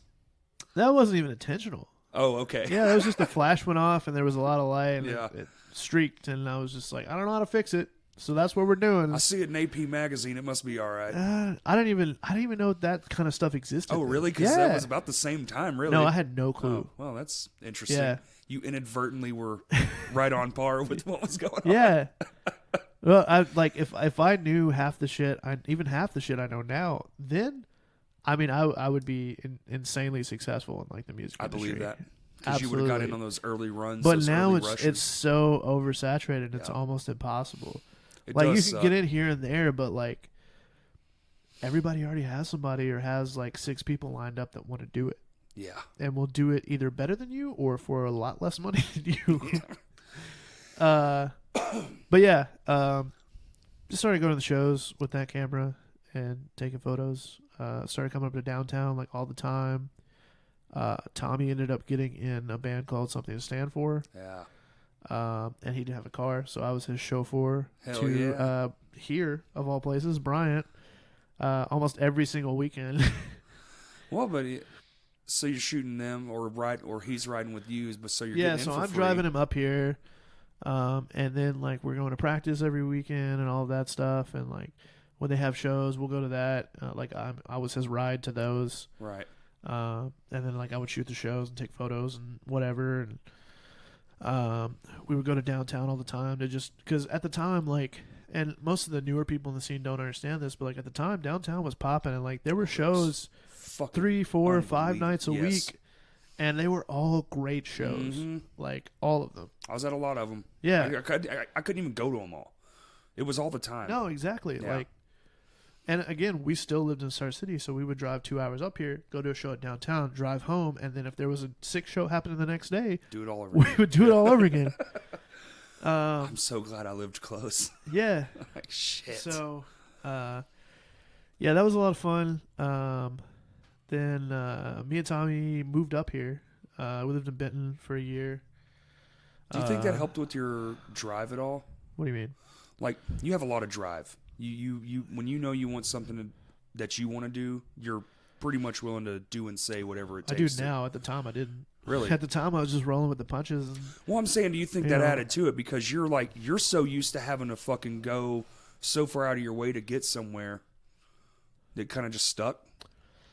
I guess. I don't know. Yeah. I mean, as far as like I have no issue. Like if there's a show happening in St. Louis and it's something I absolutely need to shoot, you go. And I have permission and like I have access to do it, I'll be there. Yeah. I mean, like there have been times where I've driven 10 hours to go shoot Warped Tour. Rebecca Black, yeah, okay. Well, Rebecca Black, that was a like happy accident type of situation, no. But 17 hours away from home. That wasn't intentional at all. Like literally, we're like an hour outside of Flagstaff, hour and a half outside of Flagstaff, yeah. And Spencer was just like, "Well, we're staying there tonight. Just look up and see if there's a show happening." And I look up Flagstaff and bands in town, and yeah, it's fucking Rebecca Black. And I was like, is this real? Like, this isn't a real thing. I can't just go see Rebecca Black tonight. Like, that's not a thing. And I pull it up on her Facebook page, and it's there. That's so funny. Because the other band I had never heard of. And she was doing, like, a 2-week run, like, opening for them. Okay. That's weird. Yeah. That's even weirder. Well, she's trying to, like, she's on this whole path. Legitimize herself, right? Where she's trying to, like, she wants to put her music out there the way that she wants to. Not just some versus fucking mean thing. Versus just riding off the Friday train. Yeah. Which That's she still had respectable. merch that like referenced it, and Gotta you know make money she somehow. jokes about it a lot now, but yeah, that was just like we just happened to be going that way, and I tweeted and I was like, should I go try to photograph the at Rebecca Black show tonight? And Rebecca Black responded and was like, yes, you should. That's awesome. That's awesome. So, like, I tried to, like, figure out if I could get my camera in, that kind of stuff. Like, I didn't know what kind of venue it was. Like, you don't know if it's going to be even if it's a small venue, a lot of times they can be strict about it. Oh, I know. And if you don't have permission to get your camera in, you don't. Like, it doesn't come with you. A lot of people don't understand that, too, still. Like, here, it's pretty nice because I can pretty much walk into any venue. And even if I can because I know somebody or, you know, they know me. Like, they know I'm not just there to, like, fuck around or do whatever. I'm not just trying to get access or anything like that. Like, I legitimately know what I'm doing, that kind of thing. Well, a lot of times the shit here, it's all up to the band. The venues don't actually give a fuck. Yeah. They're just like, whatever the band And wants. even when the bands are like, yeah, no photographers, the venue still doesn't give a fuck. They don't give a fuck, dude. And then you don't know that. You show up and you start shooting, and then the band's looking at you funny, and I'm just like, I didn't know. Sorry. That happened to me a lot in my early days. But, yeah, the Rebecca Black thing was a lot of fun. She like confirmed that I could get my camera in. She was like, yeah, just show up. And then because we almost didn't go. I was like, well, if I can't get in my camera in, like, it's cool, but also like that ruins the novelty of it. Right. So yeah, she confirmed that, and then we went, and yeah, we met Rebecca Black. She gave us hugs, and we chatted for a bit. Yeah. Spencer asked her a question, and she didn't like it, so she walked off. And she followed me on Twitter, so that's sick. Shout out to Rebecca Black. Still does. I was expecting her to like unfollow after a minute or something, but no, yeah. Well, we're talking about getting your foot in the door for the bigger stuff, and I think you're right, man. Had you started, or like half the knowledge kind of thing? Yeah. I don't even say that to be cocky. Like, it's just at the time, nobody was doing that shit. Well, or at least the way you were doing it, because I've always thought it's weird that me and you never crossed paths. We were in the same room 1,000 times. Yeah. I'd never seen you a day in my life until I saw you were always busy, first True of all. that. I mean, we've gone down that road with a lot of people with you. Yeah. It's just like, you guys know each other, and you've seen each other in passing literally for the past 10 years. Yeah. Never once have spoken. No, that's a lot of people. But that's the beauty of this. Yeah. That's the beauty of this podcast, is that, like, we can invite those people in and they can sit down and you can have a conversation with them about anything and everything that you can't have at a show. I was thinking about that today, too, which is strange because usually when I meet someone I don't know, like out in the open, I'm kind of generally reserved. I'm not my usual self. Not anymore. Now you're that podcast guy. Yeah, it's weird. Yeah, they know more about you than you could have ever imagined. Or especially more than I know about them. So, like, because I'm kind of an open book, really, but I always have been. But usually if I met someone in the past, in my, I guess we'll call it previous life, but pre-podcast, it was like, I kind of was silent. I kind of wanted to get to know you first. Like, I wanted to see sure. I'm the same way. What kind of person you are. But now it's just like, I'm more of an open book than I've ever been, and I'm more approachable than I've ever been. Absolutely, because you are an ugly, intimidating motherfucker. Yes. And it is weird. To me, I'm still trying to get. It's only been a year and a half or so, but I'm still trying to get used to it. It's very strange, the new dynamic that my life has taken on in such a quick time, and all on accident too, which is even weirder. I don't think it's an accident. I think it's just you finally saying fuck it and doing something you wanted to do. Yeah, and you're seeing the benefits from it. Yeah. Like, you're seeing the people reciprocating to it, like actually listening and giving a shit. And I think it's a beautiful thing, and I mean, that's the whole reason why I wanted to get involved in this. It's weird too, because I've always gave a shit. I guess, you know. But that's never been in the public eye, right? I've always behind the scenes. Absolutely, like I've always worked at venues. You can be backstage while some big band's playing, talking about, well, if we just do this and this and this all day long, right? And no one. But when you do it into this microphone, and 100 other people who also are involved in that scene hear it and think, I should reach out to him. I can help with that. Yeah, exactly. Then you end up redoing an entire back room of a venue that has needed it for 20 years, you know? Yeah, at least. For no out-of-pocket money. Yeah, it was great. Just time. And everybody showed up to help when we actually did the build, too, which was even better. So many people. Too many people, actually, which is even crazy. Yeah, I was just handing sheets of plywood to you, but, you know. But everything helps. I mean, I did something. You know, I thought I was going to do it by myself, so it's all good. Because sometimes you just don't know who's going to come up in a construction, you know, like who's got a construction background. I did not. And so did a lot of the people screwing in shit. So, good shit. It was fun though. We made it a good time, and it actually took one full day and or one full weekend and 2 nights. And then me and Trey painted it the last night. It was a lot of work. It was a fucking mountain of work. But I didn't even know who you were. I actually saw your work first. Yeah. After all the years of you, like, figuring shit out. That's probably a better introduction to me. Well, somebody showed me something. I think it was Justin, because he was like, we need to get some shots done or something. And I was like, well, I don't fucking know anyone. And I'd already sold my camera. Yeah. And I was like, I can't do it anymore, because I was doing it. And then he's like, well, no, this guy Kurt, blah, blah, blah, showed me some photos. I was like, this is fucking sick, because you're not that you steal from anyone, but you mimic, like, your style is so reminiscent of, like, this other photographer that I love style. And I was like, fuck, these shots are beautiful, man. These are concert photos? Like, fucking, oh my God. And then your work definitely sold. Like, I was already sold, and I think we met in a car. I don't remember the first time we met. Man. But it was like... Was it the Lame Johnny shoot? Was that the first time we met? That was the first actual in-person. Weird. Yeah. That wasn't that long ago. Are you sure that's the first time? Yeah. I feel like we met at a show or something, and you were... Yeah. Maybe. The first time I remember true. was at the Lame Johnny because I was already shooting for My Hands to Warp before that. You sure? But we hadn't, like, spoken. Like, because Justin hired me. Justin hired you. That's what it is. And, like, You're I knew right. Justin, and I knew...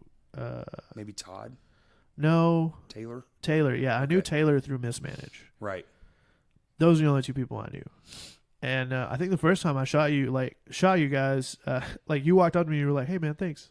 Yeah, but that was the only interaction. Like, that was it. That's what I'm saying. I don't do that much interacting if I don't know you. Well, it was also like you just played, like you were tired, that kind of shit. So that I was ain't just no like, shit. I was just like, all right, cool. So the first time and we then actually conversated. Yeah, and I think you reached out like through Messenger or something after the photos were delivered. And then like the next show, like I think we had an actual conversation. Yeah.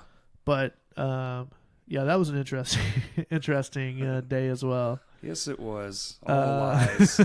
I forgot to add that to that one. What? All the lies that came from that day. The Lame Johnny photo shoot. I mean, that's not super important. It wasn't, but it was still fucking crazy. But we did a dope-ass photo shoot that we never did anything with. And it was pretty sick. I mean, they're out there. Like, they exist. Are, you still have the images. I was looking through them the other day trying to find stuff to promote our album. It's still relevant. Like, do you have that's what we shot them like, for. Yeah. So, anyway, working on that. Yeah. But it was interesting just how those paths crossed. But yeah. You're right. It was out of My Hands to War. Yeah, I mean, show. My Hands to War just started playing shows again, and just I'm just thinking of the first time we actually hung out. Yeah. Which would have been that Lame Johnny photo shoot. Yeah, for sure. Yeah, that was the first time that we had been in, with each other long enough to understand each other's personalities. Right. And what I liked also was the way you. So a lot of people don't like you for this reason. The way you speak, it's one of my favorite fucking things about you. And it's only ever made me angry one time, but I was under severe stress, and I apologize. Yeah. But that right there is like, oh, I fucking love this because this is exactly who I need in my ear. What are you referring to? Like just the way you say shit, so blunt and just matter-of-factly. Even if maybe I disagree with it, I'm always willing to like hear it out because I trust that what you're saying isn't just some bullshit. I don't know. Sometimes it is. I'm Not definitely a troll, but oh, you're a troll for sure. To other people on the internet, but no, I mean, I definitely spent a lot of years just being timid. Either like it was one or the other. It was either super timid, which somehow translated to me coming off as like super stuck up, and like I didn't like. Oh, just because you were afraid to say. Yeah, just because I was like I was too afraid to come talk to whoever, you know. But to them, it made it look like I was just this like stuck-up asshole who like ignored their existence. Perspective is but really, everything, I'm over man. there just like, oh fuck, they're looking at me. What's happening? Yeah. Walk away. Yeah. And most of like the friendships I made throughout that time was like those people were approaching me, or like I met them through like Tommy or Chase or like someone in not Terminal Nations, something to stand for at the time. And just meeting those people through those other people. Or like standing outside, while, between bands or something, and someone was just like, hey, what's up, man? Like that kind of stuff. Yep. It was always super awkward too when I would go to shows without my camera. I don't know what to do with my hands. Yeah. Well, not only that, but I didn't have that segue, like that icebreaker of like, oh, hey, what's up, man? What do you do? Well, I'm just here taking some photos or whatever, More anxious or yeah, I'm just like standing in the corner and like Tommy would walk off to go talk to somebody or do something, and I would just be like, oh God, I don't know anybody. Disappear into the wall. Yeah. I would just sit in the back of downtown and just be like, oh. Yeah. Or go to the very front where I knew nobody was gonna like come say anything. Right, because it's fucking loud. Yeah. Yeah. Pushing people. Yeah. It's like, sorry, I can't hear you. I've been standing next to the speaker all night. Look over there. And you walk off. Yeah. It was a lot of that. Or it was like, and then like when I would get to know people, I would just be way too nice. And just like, not fake, but just not, I wouldn't tell them how I felt about anything. Yeah. Because I would feel like, I don't know. I've been in situations with the past where I've maybe said something or done something or like spoken in my mind and been made to feel like that wasn't relevant. Gotcha. You know, that kind of situation. Yeah, for sure. And because of that, like, we might have a conversation. You might be like, oh man, these suck. Talking about photos, and I would be like, yeah, you're right. You know, here's all your money back, like that kind of shit. Oh no! Oh my God! Not that specifically happened, but just like something like that. My mindset of just like, well, I have to make them happy no matter what. Like, I have to be nice. Just kind of like overtook for a while. Mm-hmm. So it was either one or the other. It was like, I just didn't talk to you at all, and it's because I was terrified, not of you, but just like what's going to happen. Like, what do I say? You know, just that anxiety. Or, you know, we knew each other and we talked, but I wasn't being genuine with you because I was just saying whatever I felt like you wanted to hear because I didn't want to piss you off because I didn't like, or I didn't know what to say at all. Right. You know, there were very few people that I was just like very blunt and genuine with. And like, obviously like it was Tommy and like other people I knew. Really close friends. And like there were people that like I knew. And like once I started to make that transition, obviously, like, we fell out of friendships and stuff like that just because they didn't know how to deal with that. Oh, the actual you? Yeah. Okay. And, like, now we're friends again. So then you just started being yourself. Yeah. Okay. I don't know. I just got burned a lot of times and just stopped giving a shit about, like, trying to make other people happy. Yeah. And I was just like, look, I'm just going to be straight up with people.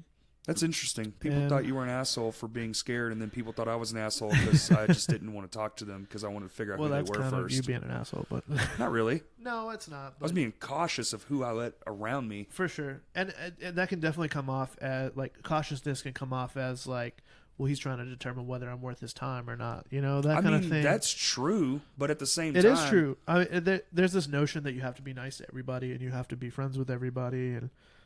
Don't say this, don't do that, because if you do, then this person might not like you. And it's like, who gives a fuck? Yeah. I mean, I'm nicer than I've ever been, I think. Personally speaking. But this podcast has a lot to do with that, though. Well, this podcast also allows people to see into your personality more. Yeah. Versus just having to take a guess at who you are. Like, well, I know he's in this band, and they yell a lot, so he's probably pissed off. Like I do all the pretty singing. Yeah. I don't yell unless you're your band Johnny. yells. So yeah, yes they do. I don't know. It's interesting, but it is interesting. I forgot what the main topic we were talking about was. Photography in general. You went through like the early days and getting your start, but I mean, eventually, at least when I was doing it. Or trying to do it. I wouldn't call myself a photographer. I dabble. It's a hobby. Now all I use is my damn phone. But phones do a great job. They do nowadays, but not good enough to not hire me. Wink, wink. No, they're not at all, and that's the truth. Don't just think a cell phone is a replacement for a real photographer. That's fucking jank. But it's a great go-between when you need to do things cheaply, in a pinch, or you need to do them quickly. Yeah. There are even times that I use my phone for shit. For sure. And people will just be like, well, you have this camera. And I'm just like, yeah, but I don't want to fuck with that right now. Like, I can get what I need from this. Yep. Well, knowing what you need from the shot. Absolutely. It's just no different than changing lenses. You're just changing a lens, really. I mean, yeah, it's shot on a different machine, but man, those photos are, if it's good enough lighting, it's crystal clear as anything And sometimes else. I just don't want to fuck with it. Like, at the end of the cover show. You have such a small camera now. Yeah, but like, at the end of the cover show, we were taking that group photo together, and I had it shot with my phone, and Todd was like being a dick to me. Not being a dick, but he was just like, "Go grab your camera, bro. You have this nice camera. Go get it." I was just like, "Todd, I don't want to." Like, first of all, the battery is almost dead. I've been shooting all fucking night. And you don't Second need a of all, high my phone reminder. will do fine. Yeah. Third of all, it's got this big ass lens on it that's not, and the person taking the photo probably isn't doesn't know what the fuck they're doing. So I'm not trying to like set everything up and then be like, here, press this button and hope it turns out right when they can just use my phone and it's done in no time. That's right. Especially after 20 minutes of wrangling everybody up to get on stage. God, and almost getting kicked out. What the fuck? The dude kept trying to kick us out and we were just like, hey, we're allowed to be back here. Like, it's fine. Yeah, man. And he was like, well, you got to go. And then I was just like, just everybody go to the stage. Like, I'm tired of this shit. Yeah. That took too long, though. Jesus Christ. We never posted it either. I will post it or something. Okay. I don't know. But yeah. More nights like these, please. I think that's what he said. Yeah. It that's was like right. him having sex with John or something in the background. Oh, yeah, he did the Zoom face thing. Yeah. And then he got me one of the most liked things ever, and it's from fucking Will. That's hilarious. Well, you just have to put more thought behind what you do. Just make ignorant shit with faces. So, I mean, if it's funny or if it pisses people off or It was funny.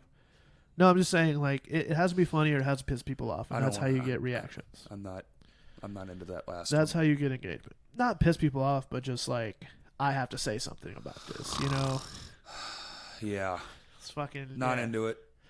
Well, I mean, that's for me. Like, that's where trolling comes in. I know. Trust me, I know. I don't. I try not to fall into that shit. I see posts all the time, and I'm like, you don't even actually get. I know you. You don't actually give a fuck one way or the other, whatever it is. Yeah. And it's like, but you posted that shit anyway, just to get a fucking rise out of somebody.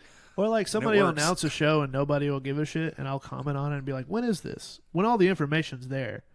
Just so people will interact with it. Right. I did that to CT, and he messaged me and was like, did you not see? It's this day.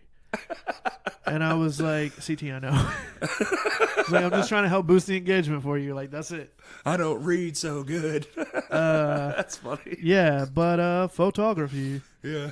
With an F, right? Only in Germany. Sometimes. Yeah, I just started shooting more shows. Yeah, started going to bigger shows and like getting recognition from bands. Like as far as like I would send them my photos afterwards and they would repost them. And now, was it a natural process or did you see techniques from other? Like, did you like, damn, that's cool. How did he achieve that? Let me see if I can do something like that. Both. Like there was a long time where I just flew by the seat of my pants and just walked in with the camera and took some photos and whatever I got is what I got. Well, that's how you learn.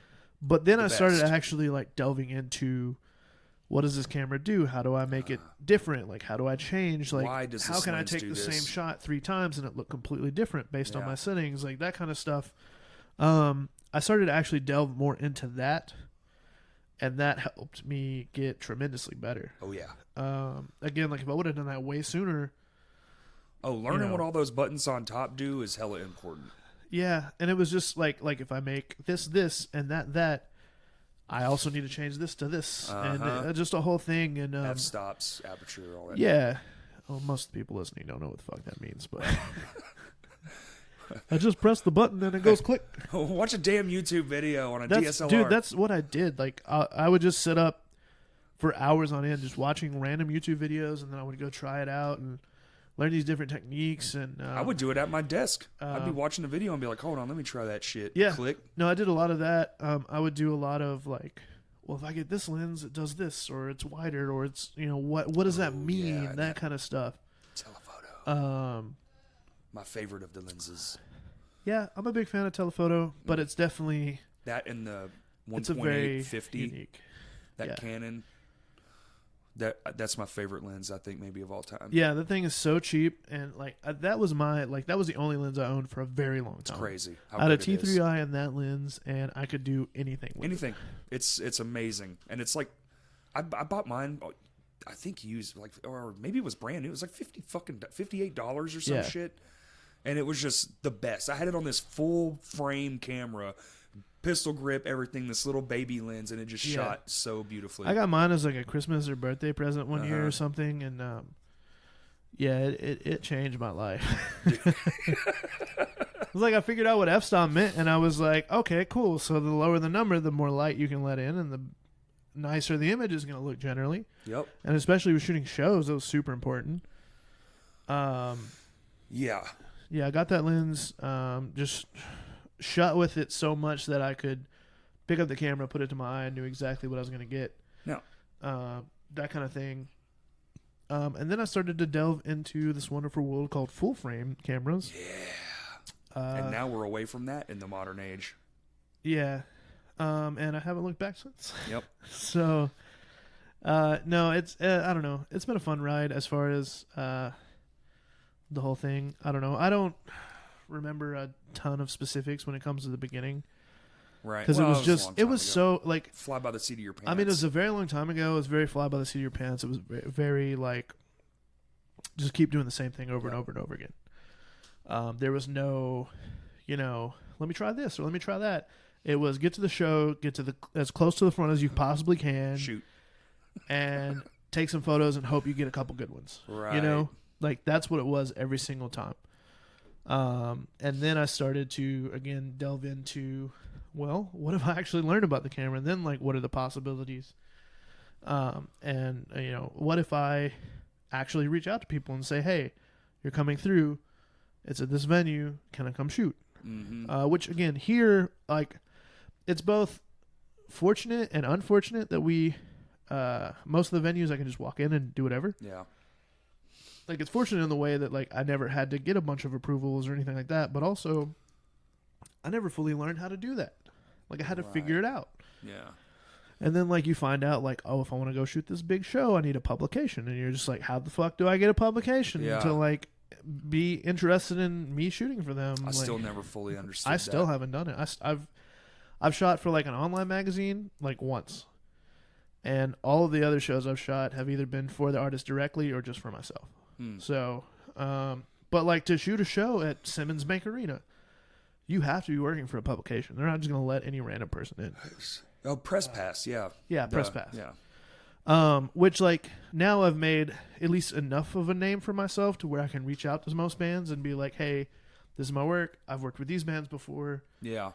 I want to come shoot your show. Is that okay? And generally they'll say yes, unless for some reason they just can't, or there's not room on the guest list, or whatever that looks like. And there have been times where I will still pay to get in as long as I can bring in my camera and shoot. Right. I did that for For Today's last show. Really? Yeah. So they had their final show in Dallas, Texas, which Yeah. was weird.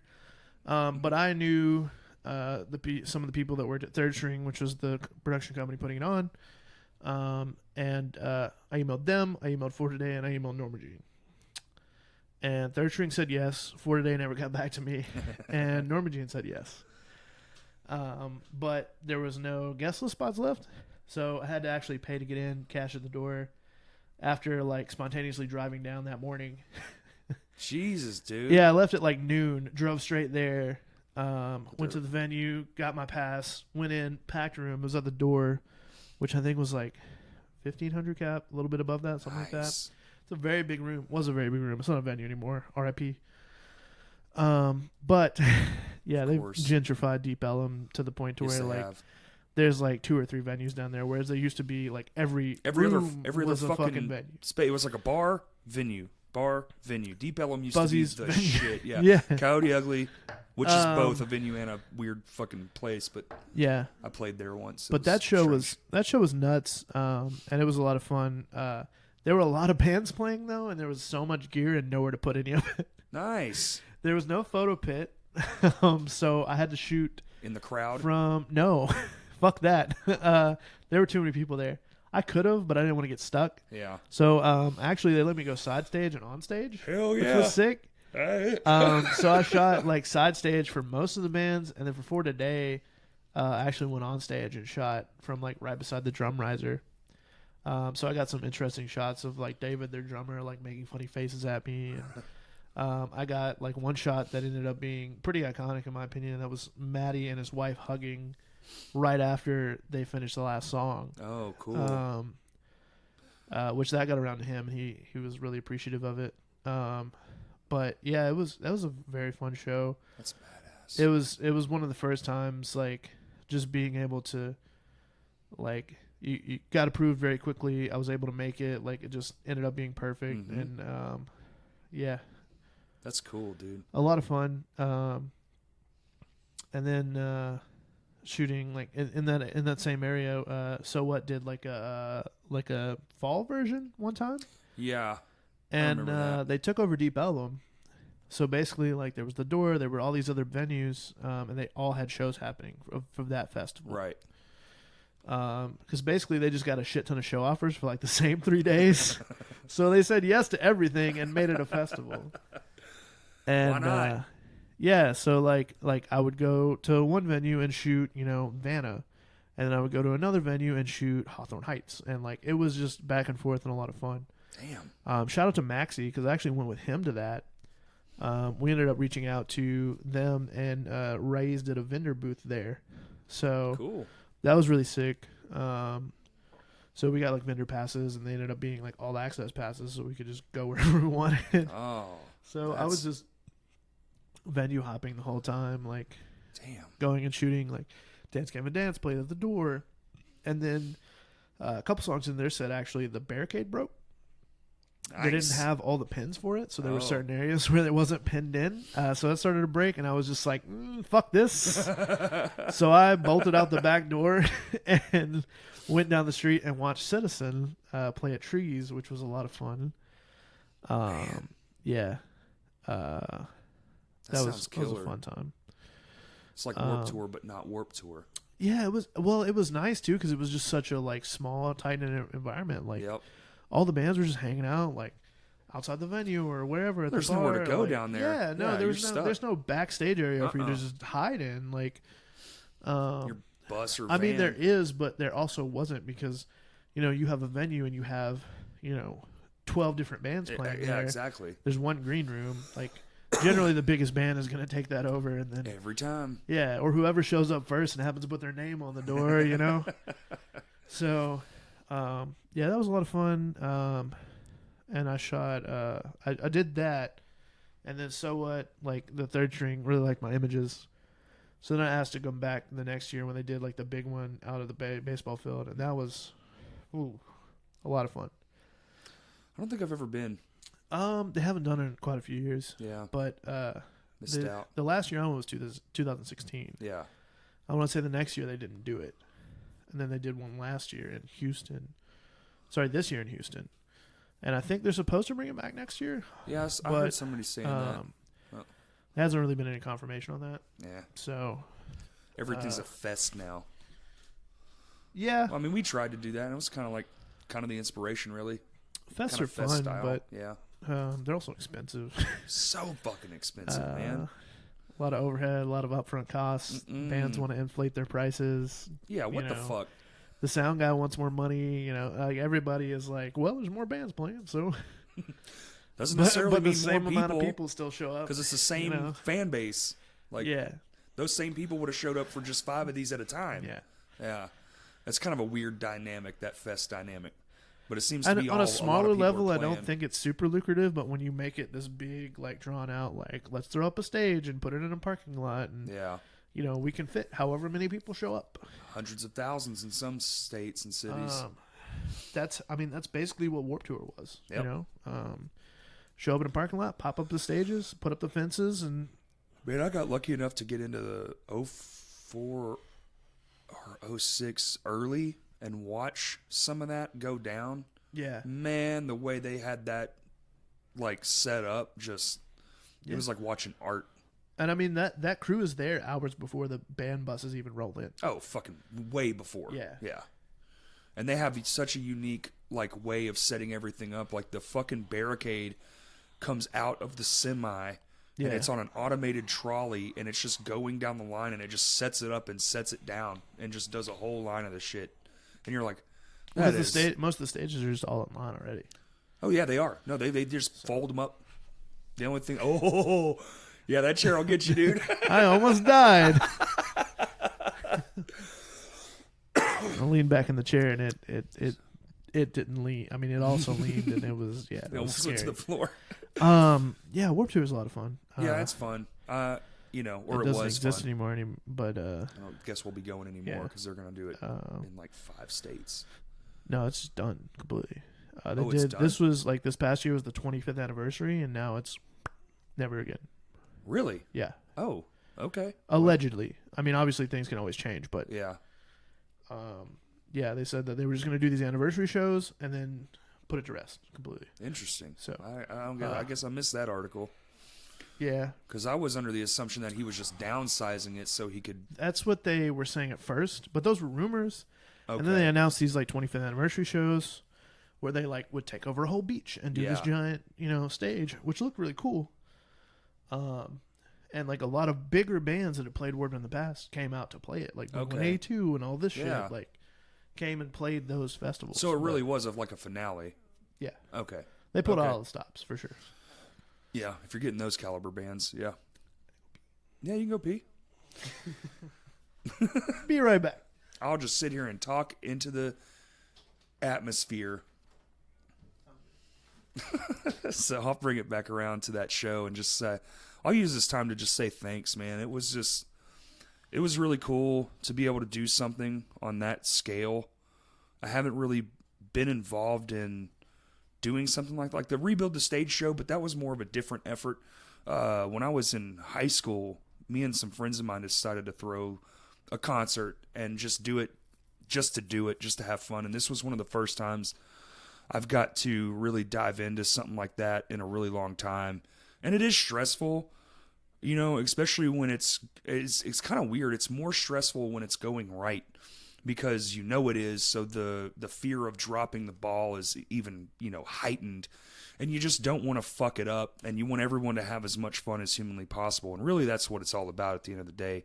I know we talk about money and things like that. And that's nice. Don't get me wrong. But, you know, I've done so many shows for nothing that it's just kind of like money's just like a secondary bonus, really. And, you know, that show went off so well and so good, and I just can't say thanks enough. And Kurt's back from peeing now, so I'll shut up. Are we talking about the upcoming Spa City Metal Fest? No, I was actually talking about, I was just thanking everybody for the show. I don't think I've done a proper thank you, so. I posted a photo and said, hey, thanks. I mean, I posted some photos from the band page and shit, but I don't think I personally said anything. Yeah. But it was just cool, you know. Man, I feel so relieved. Well, Both because of the show. An energy drink, a cup of water, and a Coke. Yeah, so I drank a ton of water earlier, too, before I came. I was holding that for like 20 minutes.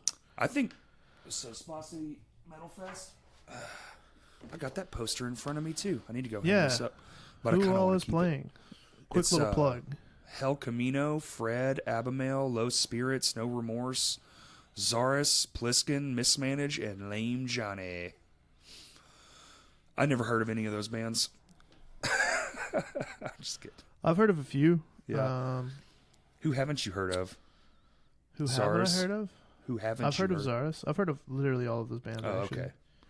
And it's got some sponsors too. Like he's doing it. A few of them. He's doing it right. I feel like Jimmy's really. Yeah. He's really taken. We tried to get sponsors for the cover show, and a bunch of people said yes, and then didn't follow through. These have all followed through. Like he's followed through with all of them. He was at the show last night. Actually, he came all the way from Hot Springs to Little Rock to watch that. Oh yeah, Pedal Weather show, and they did fucking awesome, by the way. Huh? Way to make me feel bad about it, but all right. Yeah, well, you know, couldn't walk down the street 18 feet, but that's it's fine. not down the street. It's down a couple streets. Okay. 3 streets to be exact, in about 20 blocks. I was tired, and A Bug's Life was on. And I couldn't not watch just it. Priorities, man. You got that Disney Plus burning a hole in your pocket. Actually, it was free, but you know. Oh, you didn't even pay for it? No. Are you a Verizon customer? Yeah. Okay. Completely free. 1 year for free. Well, I'm AT&T, and I get HBO for free forever, so shit on you. HBO is nice. AT&T never did anything nice for me when I had them, except fuck me over and I make have unlimited everything, and I get free HBO for life. See, they fucked me because they did the whole, like, when they brought unlimited back, you had to have DirecTV to do it.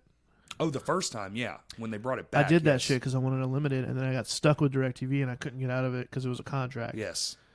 Yeah. I waited it out. I should have, because it wasn't even long after that. Like it wasn't. was like maybe 5 or 6 months after they did that shit. Because I was going over my data like every month. Everyone did. It was a stupid fucking concept. So that's why I was like, okay, cool, and then I can have TV that I'll never use, and I used it a little bit, and then never did. Dude, I still owe DirecTV money. They can suck one. Same. Those fucking butt nuggets. DirecTV, if you're listening, you ain't never getting my $600. Nah, dude. I ain't giving them shit. But this show is going to be fun. Yeah, that show's really cool. Jimmy's been doing a really good job with it. He's I think definitely, so too. He's pushing it. Jimmy, you should push it a little harder. Dude, I don't know if he can. He can. I think us on this list here. I agree. There are a lot of bands on this list that I'm looking at that I haven't heard shit from. Yeah. In regards to this show. And some of these bands just don't do social media at all or well at all. You know. And that's fine, like if that's not your thing. But you know, help support Jimmy, help support the scene, help support DeLuca's Pizza and Spa City Inc. and Anchor Piercings and Farewell Skateco. Also, tickets available at ArkansasLiveMusic.com. Yeah. There's no physical copies, which I think he could have benefited from. I really think that's a huge deal right now. I really like doing physical ones for the cover show. And I mean, we almost did online too, but I just didn't want to have to deal with, I don't think we needed it. I didn't want to deal with people having to pay service charges or, us on the back end having to wait days after the show to get the money for it. Days. Yeah. Just to pay out people. Like, fuck that. Yeah. I mean, because, I wanted to be able to have cash in hand and everybody get paid right then and there as soon as the show's over. We did. Everybody at the end of the night when the Vinos got their cut, we got our cut. The bands got their cuts. Everyone was paid instantly. It was unlike motion music management. Oh, God, come on. Sorry, I just had to throw that out there. Tanner, if you're listening, call me. I don't think he's gonna. I don't think he is either. Yeah. But, so have you ever thought about doing anything differently? It makes sense to me now. Like, all now the that I've time. heard that now and I know you actually played music and stuff like that those two paths cross. I tried to You play did. music. There's key to But I'm saying distinct it difference. makes sense why you're a concert photographer. Yeah. The world's blended because that's what you were into and when you were young and you were coming up here for show. Now I get it. Mm-hmm. But now I'm wondering, because you kind of got the same bad stroke of luck we got where this fucking shit died right after it was coming up and exploding. Concert photography definitely didn't die. I mean, here. To make a name and get and go out. Let's say for like the past 5 years, like I've done a lot of traveling and gone other places to shoot things. Like I drove to Wisconsin to shoot Warped Tour. Great shout outs too. Didn't you do Taking Back Sunday? Yeah, I worked for Taking Back Sunday last year or the year before that. Yeah. I've worked for them twice. The Offspring. You got that tweet from, was it Adam Lazzara? Or was it from the band It itself? was from the band account. That's cool. I mean, I got more than a tweet. I got money, but Well, I like that they actually gave you fucking credit for the shot. No, absolutely. Some bands will do that, and fuck you guys if you don't do it. I do it if Facebook will fucking let me, piece of shit ass app. Taking Back Sunday, The Offspring. I did some stuff for The Story So Far. I shot a show for them. Who else? What I meant by like other shit, I meant like photography wise. Like I always think like concert photography and sports photography are almost one and the same because it's shooting motion at high rates of speed. See, the thing though is I'm not interested in sports. I'm not either. Like I wouldn't be able to. I wouldn't be able to tell you that player is more important or famous than that player over there. So your eye for it wouldn't be genuine enough, or no? Like, I don't give a fuck. I don't care either. Yeah. And I mean, in music, that's the same way too. Like, I see a lot of photographers show up and they just take photos of the singer. Yeah. And it's like, cool. There are 5 or 6 people in that band. Like, I'm telling you, dude, that fucking. I don't have my phone on me. That fucking photo you took of me, I fucking swear, man. That's one of the fucking. It's I can't say enough good things about it. You told me on stage. I was like, dude, that's so sick, because you showed me one on the lens, and you were like, "There's so many better ones. Trust me." Yeah. Well, I sent those previews, and you were just like, "Holy shit, this is the best," and I was like, "No, it's not." Yeah. It's not even close. Wasn't. Like, there's so You're many right. better ones. That one and that one of Taylor, and. That's like literally like, so when I go to like a restaurant, I always get the basic thing, because it's like, if you fuck this up, you fuck all of it up. I get what I want to get, not just I have testers because I don't want to die. But so with photography too, especially like concert photography, if you can't get a good picture of the drummer, I don't really consider you a good concert photographer. And sometimes it's just not. It's doable. Sometimes you just can't. You can. Corey, when the stage is the dark. size of this room and you're all the way at the back of it and it's dark as fuck and I don't know you well enough to come up on stage because I don't want to get yelled at by the vocalist, it's not always possible. But I'm saying when you do take the photos, if you can do it, great. If you can't, and the sticks look like fucking wobbly tree limbs, and I'm like half blur and half of my face is looking at you, the other half is sideways, that kind of shit, because the fucking... That sounds pretty sick, actually. Well, I've got plenty from my Kodak on my fucking iMac over here. I'll show you. They don't look that great. If you're actively not taking photos of the drummer, that's definitely... I don't know. I used to have a bad habit of focusing on whoever it was that hired me. Like for example, like if you guys hired me and Justin's the one that like hired me, yeah, Justin's getting my all the photos. focus is on him. Like I'm like I have to make him happy. The rest of these guys, I don't give a fuck. Right. And again, like that stems from like a lot of these bands don't really like think of how this shit should work. Like theoretically, like say I charge $100, right, which is what I charge now. PSA. You More than people, fair. You by have the five way. people in your band. That's $20 a person. $20 a person. That's Like, literally how you sold us on it. That's $20 a person. Yeah. Like that's not that much money. It's nothing for what you get. It's nothing. And you can use that for promotions for a while. Yeah, and when you absolutely. shoot for if like you do it effectively, yeah. And even like to shoot live like one song, was it $150 or something? I'm working on that right now. Oh, but okay. So no, at the time, like when we first started working together, I was shooting shows for $50. I know. And Which then is I would crazy. I would film one of your songs in HD with my camera for another 25. Yeah. So like if I'm just showing up shooting one band, I'm getting $75 generally, pretty decent. Now I mean I have more expenses and other shit going on to where like if I'm not getting paid generally a minimum of $100, like I'm not actually making any money. Right. But at the time that's what I was doing, a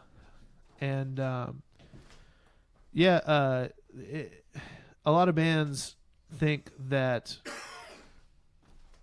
like you always have that one guy that's like I'm going to take care of everything, and they're super gung-ho about it until they start doing it, and then they're just like, guys, this shit's expensive, I need some help. Oh yeah. And it's like you have to have a like group mentality about it from the beginning. And it's like, cool, we need this done, it costs this much, let's break it down, and this is how much it is per person. It helps, man. It helps tremendously. It helps but tremendously. Like a lot of the bands I worked with at first, like that was the dynamic. Mm-hmm. One person approached me, they were covering it all themselves.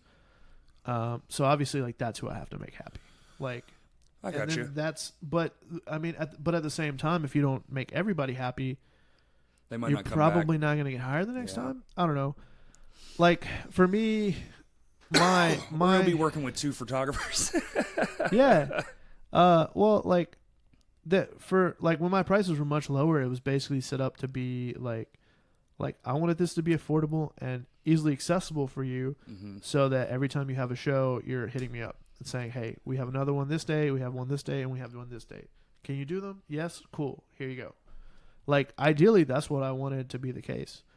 But then I ran into issues where a lot of bands, you're playing the same venue over and over again, like, and they're not really doing anything any differently. Right. So, like, I'll shoot you on this date, and then I'll shoot you on another date, and the photos kind of look similar. And it's not necessarily my fault. And you got people like me who wear the same shit. Yeah, So it's like, you it's literally not look the necessarily same. my fault, but like, it's not good for me. It's not good for you because Yeah. like you're basically getting the same thing, just you wearing different clothes and maybe a few different faces in the crowd. And I am losing business because you're realizing that you're just getting the same thing. Right. So I don't know. It's a Yeah. constant struggle of trying to figure out, It because I is. mean my goal is always to work with you as the client, both financially and with the product that I'm delivering you. Like if we discuss a price and you like if you can't pay all of it at once, like I'm always open to payments or whatever, or like Past Comfort, for example, they hire me a lot. Yes. Like they're to the point to where like we've worked together so much that at this point they don't not hire me, which shout out to them. But like we've worked out deals in the past where like I've done X, Y, and Z, and maybe Chance, for example, will do, like, he did the Crashcast cover show poster Right. in exchange for content that I made for them. Seems fair. Stuff like that. So there's always ways to work around it. And You're open to you just negotiations. have to ask, Yeah, like- you just have to ask. I learned that from you too, man. The power of the ask. Because when I first started doing this, and it was going to be like, once it started revealing itself that it was going to be guest driven, yeah. I was just like, well, I know these 7 people. Are you talking about the podcast? Yeah, yeah. The power of the ask is great, and it's really got some really great guests on here that are. You that I never know. would've- I mean, we have people that have said yes that we just simply have to make the date with and go to them.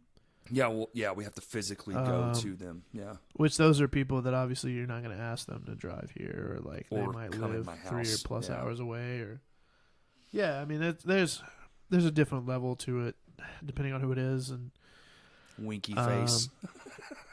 We're working on it. You'll know eventually. Yep. But I think we got some great shit lined up. Honestly, I think we do too. I agree. I'd also like to start working on, like, obviously it would have to just be like a perfect as far as schedule wise, but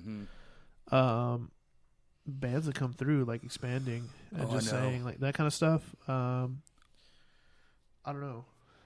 I tried that. Oh man, I tried that. You good over there? I had to, like, is it just cloudy or is the sun setting? It's like 3:30 and yeah, it's starting to get real gloomy outside just out of nowhere. Like, I felt like it was like, damn, is it like 6 o'clock? I'm going to bed already. Yeah, dude, I hate this shit.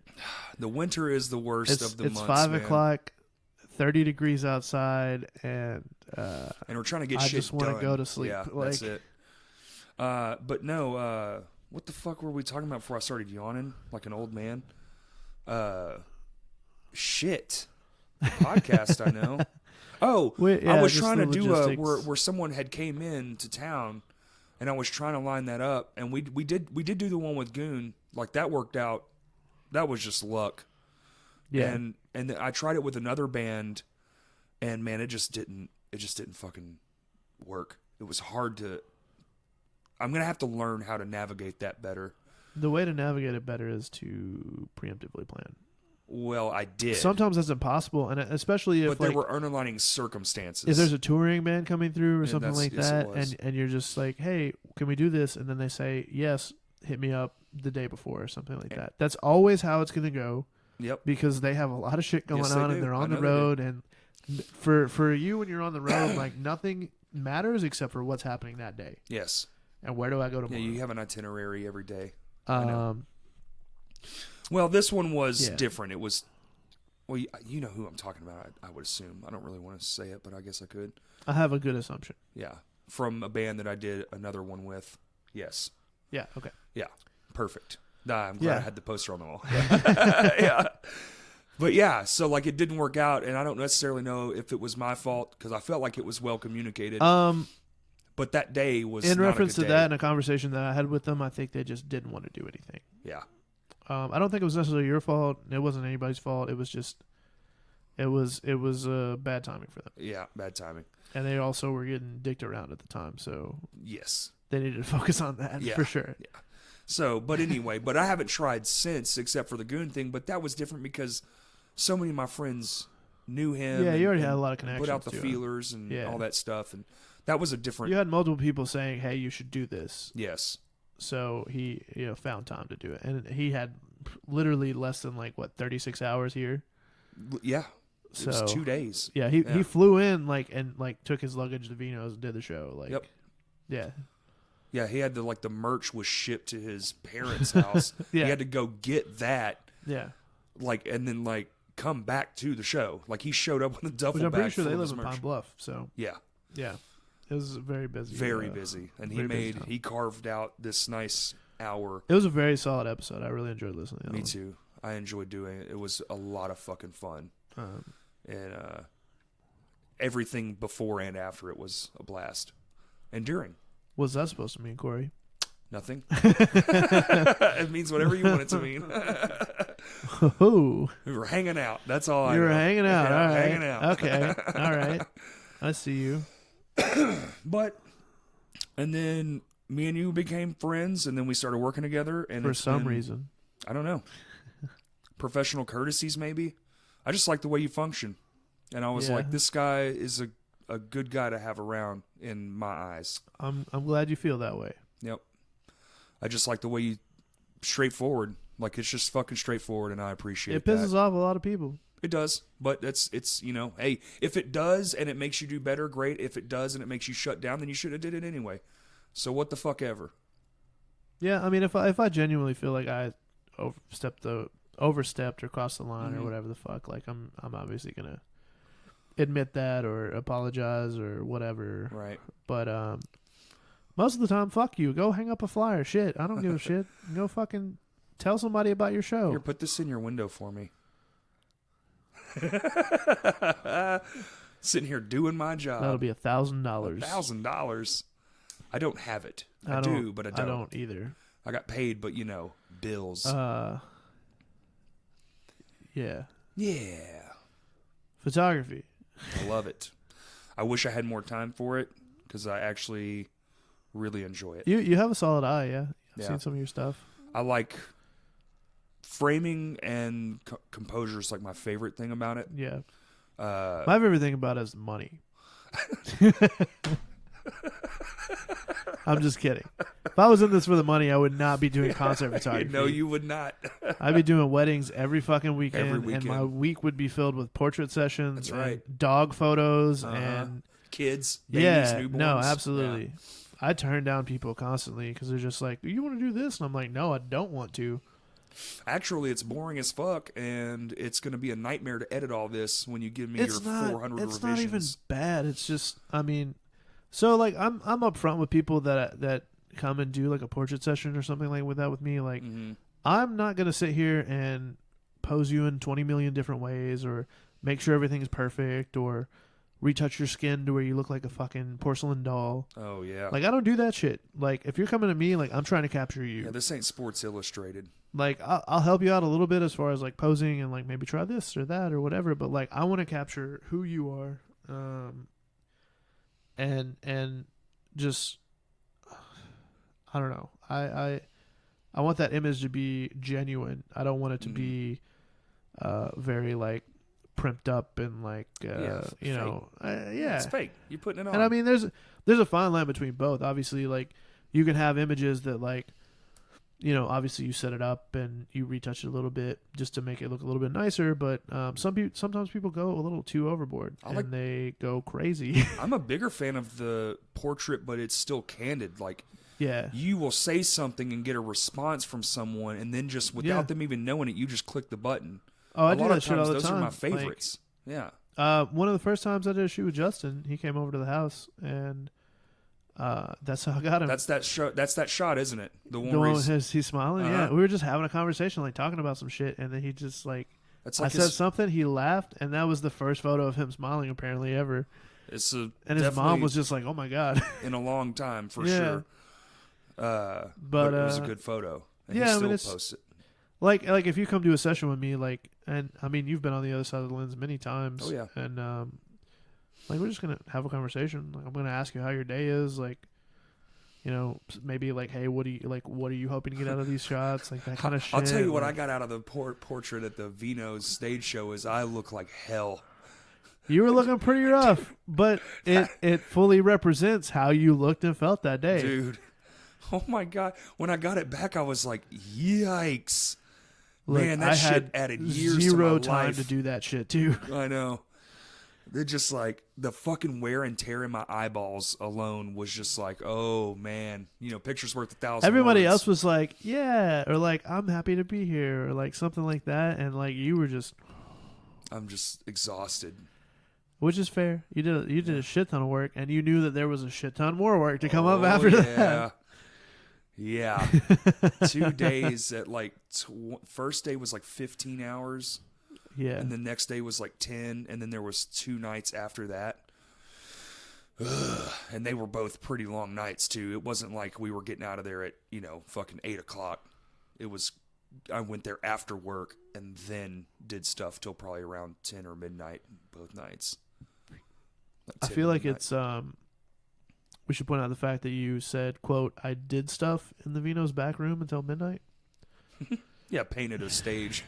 I'm just out of context. Like, can I just get that clip? Well, so the first night I built 2 staircases, and then it's a very sturdy staircase. I really appreciate it. Yeah, me too. That's my favorite part. It was hilarious. That back fucking staircase is my favorite part of the whole thing.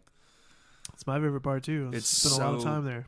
Rigid and just not the fucking old one was scary. Fucking terrible. I can tell you from firsthand experience, about 7 different times I almost died over there. I got the vindication of throwing it in the dumpster, and that made me very happy. Yeah. Fuck you, stairs. Boosh. And they fell in and made a big boom. It's a sturdy-ass stage. You should get your band to come play there sometime. Everybody. Bring your mom and your dad and your grandparents and eat pizza and drink beer. Hell yeah, man. And your dog, please. Huh? If there isn't a dog at this Punks for Paws show, I'm leaving. I don't think a dog is. That's a place for a dog, man. He's gonna be fucking terrified, or she, or whatever. No, dogs. You want multiple dogs? It better be a fucking petting zoo. I want to see back, dogs maybe. fucking crowd surfing. That would be cool, but they would have to be like golden retrievers, like throw the ball kind of dogs who don't care about the noise. I don't care. Because animals are scared of loud noises, typically.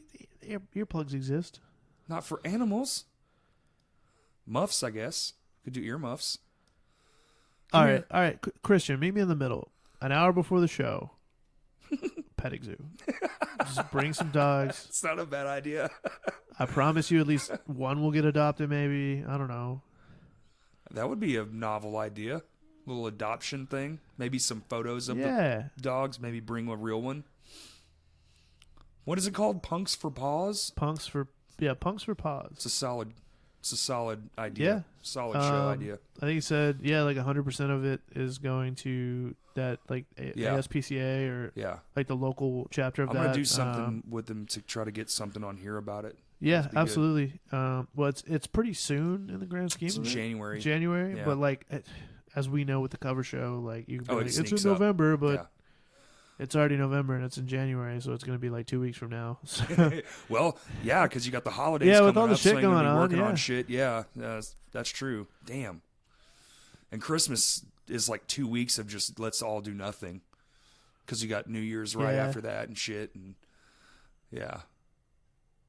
So what else, Kurt? Christmas is fun, but also, bah humbug, man. Right now, this point in my life, I'm just kind of bah humbug. For me, like Christmas was always like a big part of like it was like that was the family get together. Mm-hmm. A big reason is because my grandfather was Santa. Yep. Like he had the white beard and like dressed up every year, and like he would go play Santa in the mall. Like that was him. In every mall across America, all at the same time. He could teleport. I mean, Santa can teleport. That's anyway, how it is. yeah. So I mean, and he passed away, and it's been a weird. Changes the vibe, man. Because it was always like centered around him. Like we went to his house, and it was a huge thing. And same. It's not the same for sure, but it's still like it's enjoyable. Obviously, like that's the main holiday where like I go see my family. Like we don't like we all live here in Arkansas, so it's not like we see each other pretty often. Y'all all live here in Arkansas? Your whole family? Well, I mean, yeah, pretty much. There's not very many of us. Oh, okay. My aunt lives in Pine Bluff. My mom and little brother and stepdad live in Monticello. My uncle lives in one of my uncles lives in like closer to El Dorado. And I have another uncle, but he lives in Tucson. So kind of spread out. So Tucson-ish. Yeah, like out of state. But obviously there's other family members here and there, but that's like the immediately like close family. My mom, dad, and brother, and my mom's family. Some the ones that are left alive.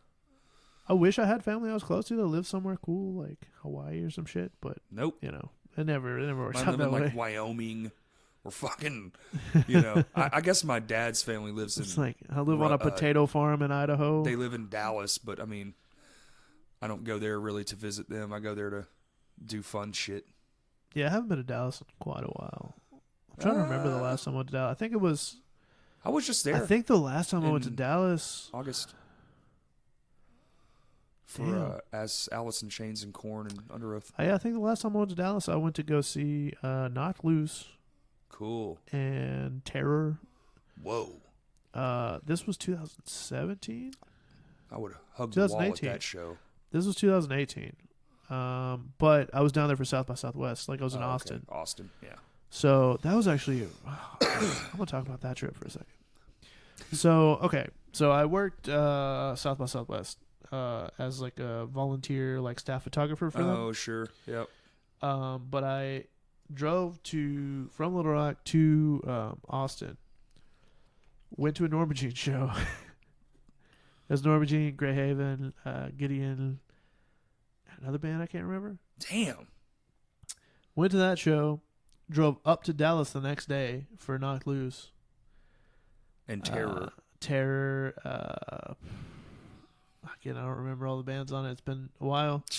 And then drove back to Austin What the fuck? to start shooting South by Southwest. Stayed with my friend Zach. Shout out to Zach. Dude. He put me up, and that was wonderful of him. And then one night we randomly decided to go to San Antonio. It's like right there. It was like an hour and a half. Yeah. But we went to San Antonio to see Architects, Counterparts, Stick to Your Guns. Oh my God. Yeah, all in the same show. That was a sick tour. That's a hell of a week, That man. week was just like nothing could top it, you know? Holy shit. Then, like, that was in the middle of South by Southwest. So drove back and continued to shoot South by Southwest. I shot most of the day stuff. So, like, I was shooting, like, panels of, like, famous people and... I just wish you could get one or two of those a year, man. Yeah. We don't even want big fests or nothing. Just one or two of those big bands to come through here a year. It's possible. It is. It's just expensive. The amount of time and planning. Jesus. Anthony used to do that shit all the time. But shout out to Anthony. But I mean, he's moved to Northwest Arkansas. Yeah. Like Well, that's where it would be if they did come through. I mean, just really. You talking about like the Walmart amp? Yeah. I mean, those bands aren't big enough to play that yet. But You don't think? no. Didn't Knocked Loose just fucking do like 5 or 10? Who did the 10,000? That was Half Heart. Oh, okay. That's a whole different. That was fucking crazy, It man. was like 9,800 people or something. God. The fucking pictures were cool.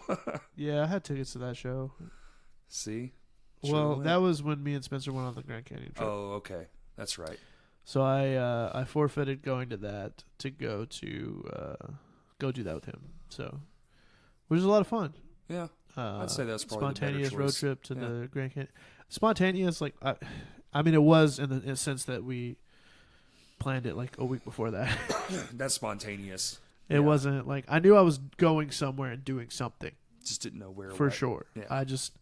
I was juggling between those two. It was like fly to Boston and see Half Heart, which would have been great, but the other option, which ended up manifesting itself, was go to the Grand Canyon with my best friends. So, Boom. Can't beat that. Both are good. I'd say you picked the right one. A lot of fun. The Grand Canyon's fucking insane.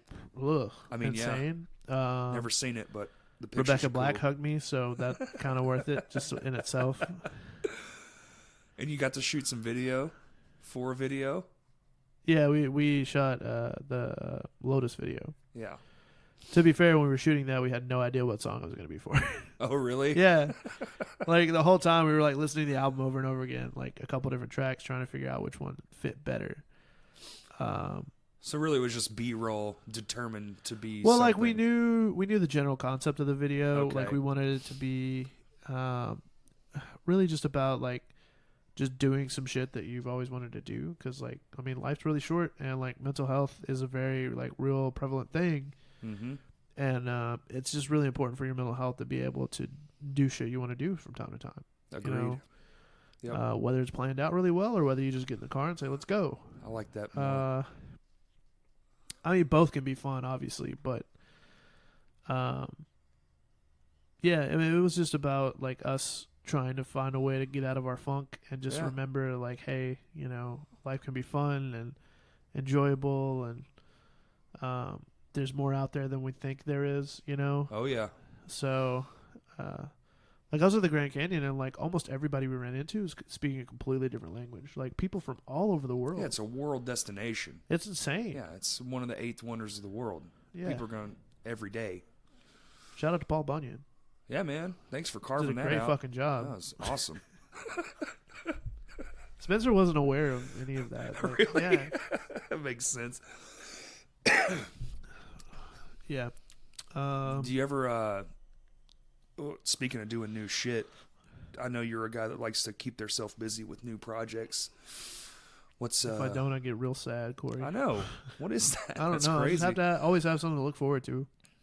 Well, I mean, yeah, that's true. I get that, but you also like. Otherwise, I just like I'm going to work every day and doing whatever, and I like there's nothing. You don't like stagnant shit. Like just. I work love home, stagnant shit. Like I love just like chilling at home and not doing shit. But also like, keeping your phone on.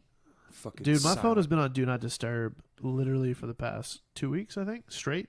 What the fuck? The only time I've taken it off Do Not Disturb is when I know I have food being delivered to my apartment and they're going to call me. It's fucking shameful. That's literally the only time. It's like, I know the pizza guy should be here in like 10 minutes. I should probably take it off Do Not Disturb. I don't know. I mean, it's... For me, like, I used to have a really, really bad problem with, like, my phone and just checking it constantly. I feel you. Any little time that, like, I thought I felt it vibrate or, like, maybe my pocket shifted in a way that... vibrations. Yeah, shit that shit crazy. happened constantly. Yeah. And ever since I've started leaving it on Do Not Disturb, I haven't, like, I'll think about it periodically and check it, but it's not...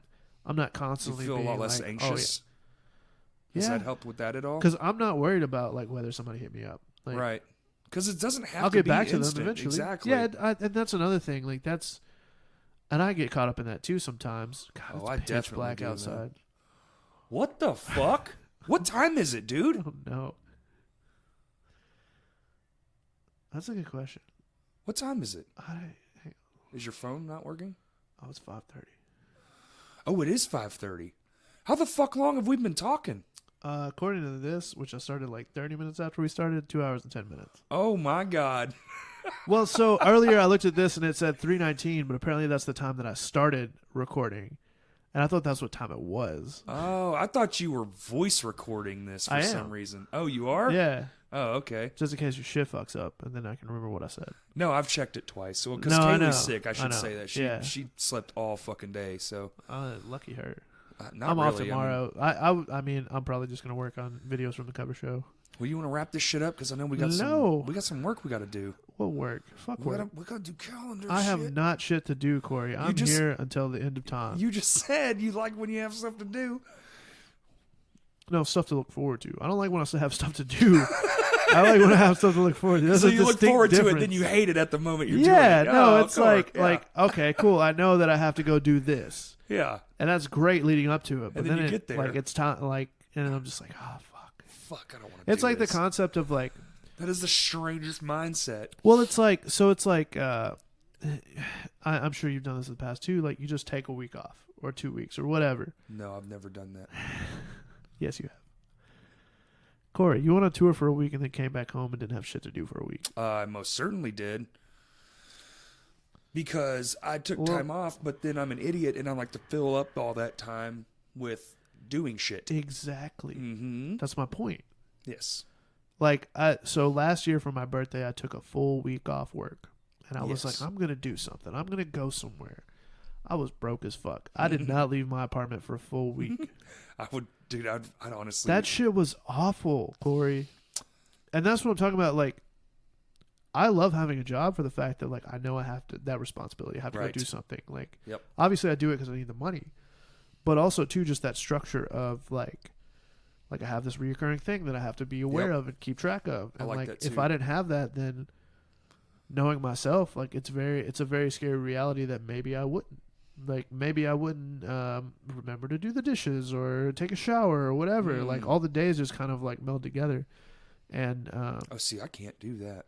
For me, like, if like, even if I have a job and I'm going to work and doing all this, but, like, there's nothing breaking that up. There's nothing different. That's why I love shows and, like, looking forward to shows. Because, like, I have that thing that's like, I know this is coming up in a month or something like that. Okay. And I'm really excited about it, and I have that to look forward to. So you don't necessarily mean work, you just mean things that aren't... Yeah, I mean, it doesn't have to be work specifically or just like, hey, I know that, you know, I'm going to go take this trip at this time. Yeah. And that's in 3 months. So I have that to look forward to. And, like, I can sit there and I can grind it out and I can do what I need to do. But I don't know. I think that plays into, like, the whole depression part a little bit. Maybe anxiety of, like, if I don't have something going on, then what am I doing? You know, what's the point? You'll lose it, yeah. But I don't know. It's an interesting concept. It's fun to talk about. It's interesting. Yeah, because I don't have that. Yeah. That's why it's interesting to talk to you about these things, because you're just like, I don't get it. I don't. I can't. It's hard to... Like, for a very long time, the concept to me that there were people that didn't, like, suffer from depression at all was crazy. See, I'm the opposite. Like, to me, like, that, there's no way that that's a possibility. Yeah. But I very much was a yeah, you know, bootstraps kind of guy.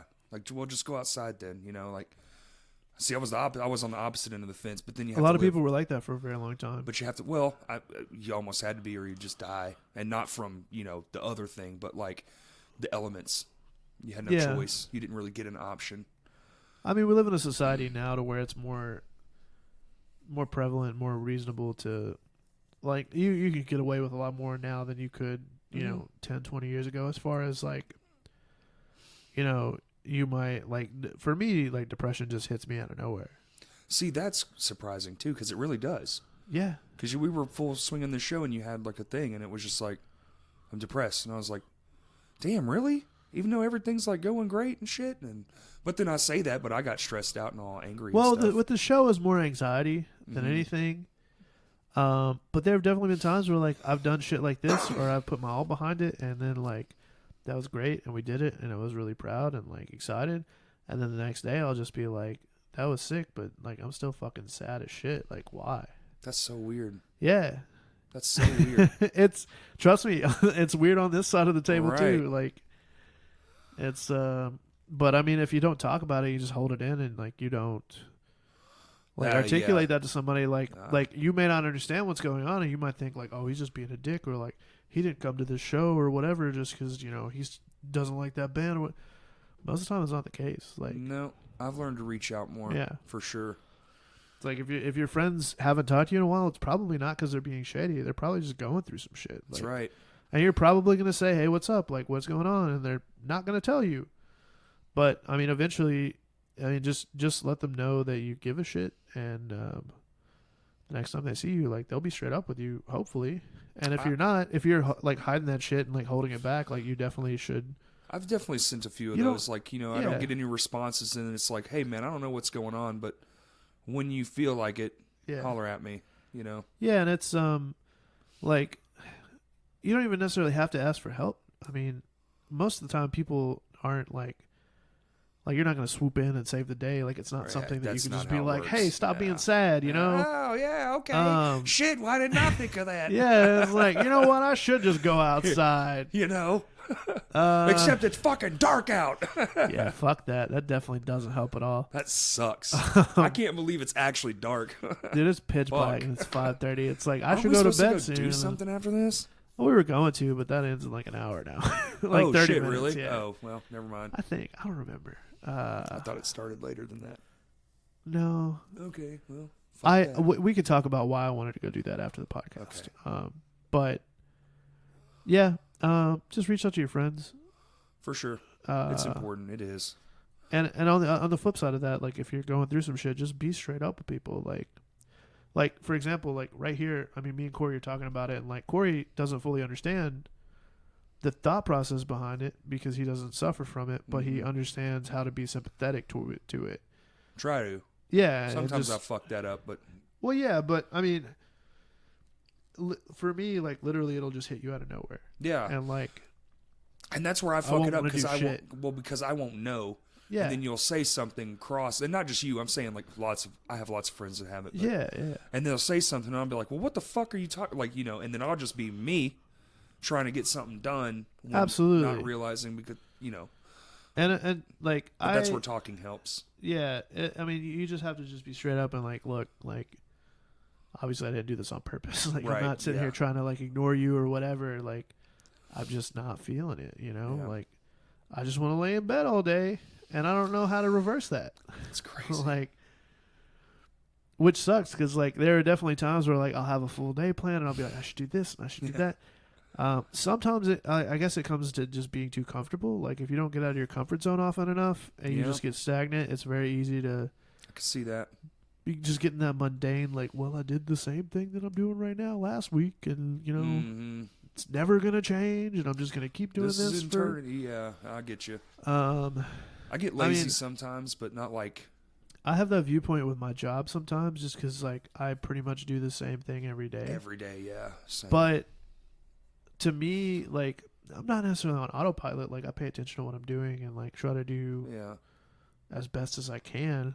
And obviously I fall short, like we all do. But I'm really thankful for like having a job and having a job that's like not only fairly easy, but like understanding coworkers and like understandable bosses and stuff like that generally.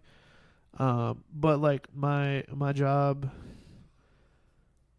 it's not that I don't want to be there. Like I don't like enjoy it or whatever. Like I enjoy the people I work with. I enjoy the company and everything like that. But it like I'm the most productive psychologically, like with ideas and shit when I'm there for some reason. I guess it's like the part of like I want to be doing something else. It fires up the creative. Yeah, but part like of your brain. this cover show thing, like most of the ideas that have been brought up and like Were at work. I had at work. Yep. Because I'm just sitting there like doing my job, and I don't want to think about doing my job. Like I want the day to go by, so I'm sitting here thinking about other shit. I think that's probably most people. I've written the best lyrics I've ever written in my life driving, Absolutely. and I'll pull my phone out and be like, this, that. You know, I'll just speak them. Yeah. But then I have to write a tune to it, and even still, I've written riffs that are still to this day I play on stages, driving for work or. It's such a creative outlet to just like, and like. I don't know if you're familiar with Gary Vaynerchuk at all. Yeah, oh yeah. Like he says shit a lot about like he ate the bones on Hot Ones. He did not flinch fucking once. It's the most his and Charlize Theron are the two most impressive episodes. He was like, "This is all you got? I'm so hungry. You want to eat 10 more? Shit. Yeah, dude. That man is wild. Fucking awesome. But like he just talks about like if you want to get something done, put yourself in an uncomfortable position. Yeah. Or like if this is what you want to do, like you're trying to do this, then you need to go do something you absolutely don't want to do. Like you need to go fucking wash dishes for a year, because that'll give you the drive and motivation that you need to get the fuck out of not doing dishes. Yeah. Hey, I want to do this, and I never want to have to go do that again. It's true. Well, it's perspective. You know, it adds perspective to what you think is your position in life or whatever your reality. Makes you appreciate for things. me, and I think for most people that like suffer from depression and like severe anxiety, like, and I see this in a lot of my friends that I know deal with it. It totters. Like does. You have that like I have this infinite drive for like a week, and then all of a sudden I don't want to do shit. Like I don't care. It doesn't matter. Like all the progress that you've made, it's like what was the point? You know, just shit like that. And obviously that's not the case, but like that's what your brain tells you, you know? It's like a lack of serotonin or dopamine. Severe or lack of it. It's crazy. Ridiculous. And there's really no way to combat it. You can't. Well, you can't. Yeah. Because it's just your brain. You have a weird jello in your head that's electrified, and it's I making just get decisions sad for and you. Eat pizza, and then I'm fine the next day. Pizza does make people happy. Pizza's usually the way to make me, like, if you're just like, hey, let's hang out, and I'm just like, I don't know, and you're like, I got pizza, and I'm like, all right, I'll be there. I think, yeah, that's different, and I the last few years I've really tried to comprehend it better. Yeah, like I said, used to I was a bootstraps guy. Like, oh, you're sad, well, just don't be. Yeah, but when you're young, and but you're even not, from and that perspective, like, surely that doesn't make sense. Well, when I was young, it's like if you're pissed off, and I'm just like, stop being pissed off. That doesn't work. Exactly. Like, why would it work the same it doesn't. way? When you're in an emotion, kind of the circumstantial outside of it doesn't really. It's like, what the fuck? Don't be mad. Now I'm more mad. Like, fuck you.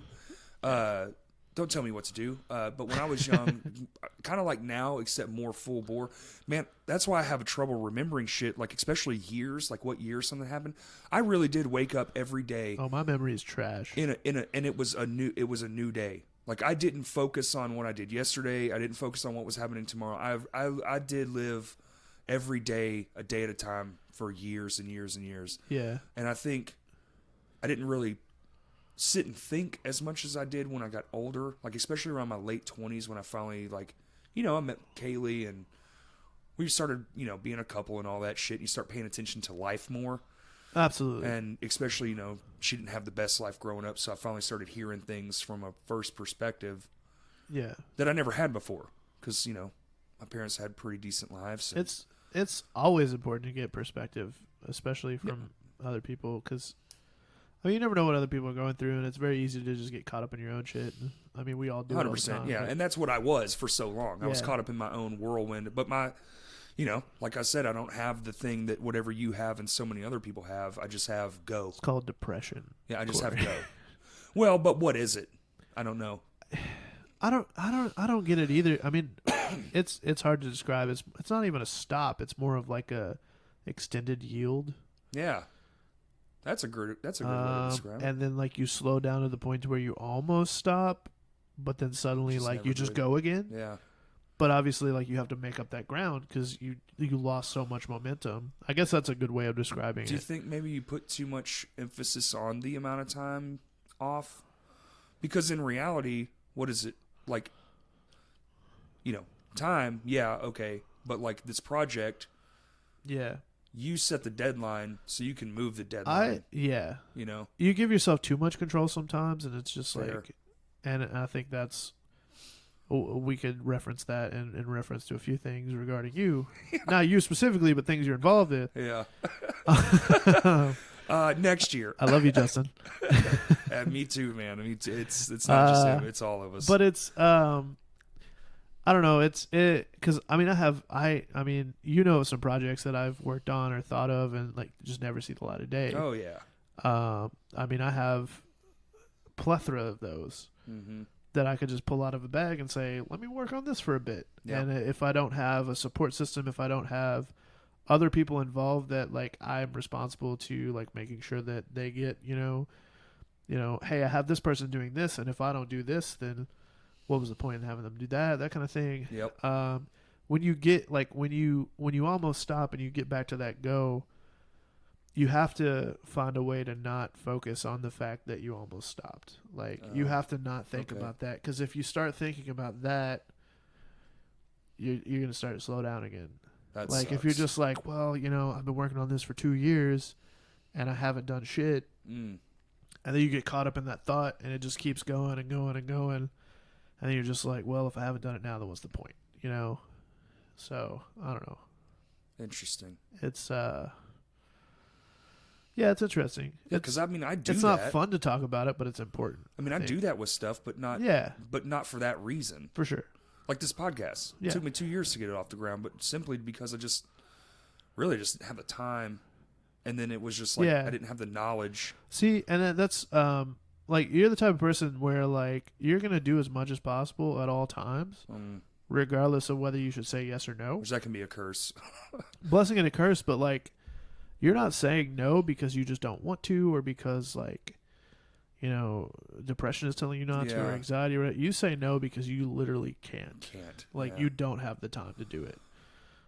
Whereas someone like myself, I may say no to that just because it doesn't sound like it's going to be interesting, or because I know it doesn't, like that's not going to be something that I want to do, or like I know doing that isn't going to be exciting enough for me to be able to push through my own struggles to make sure it gets done.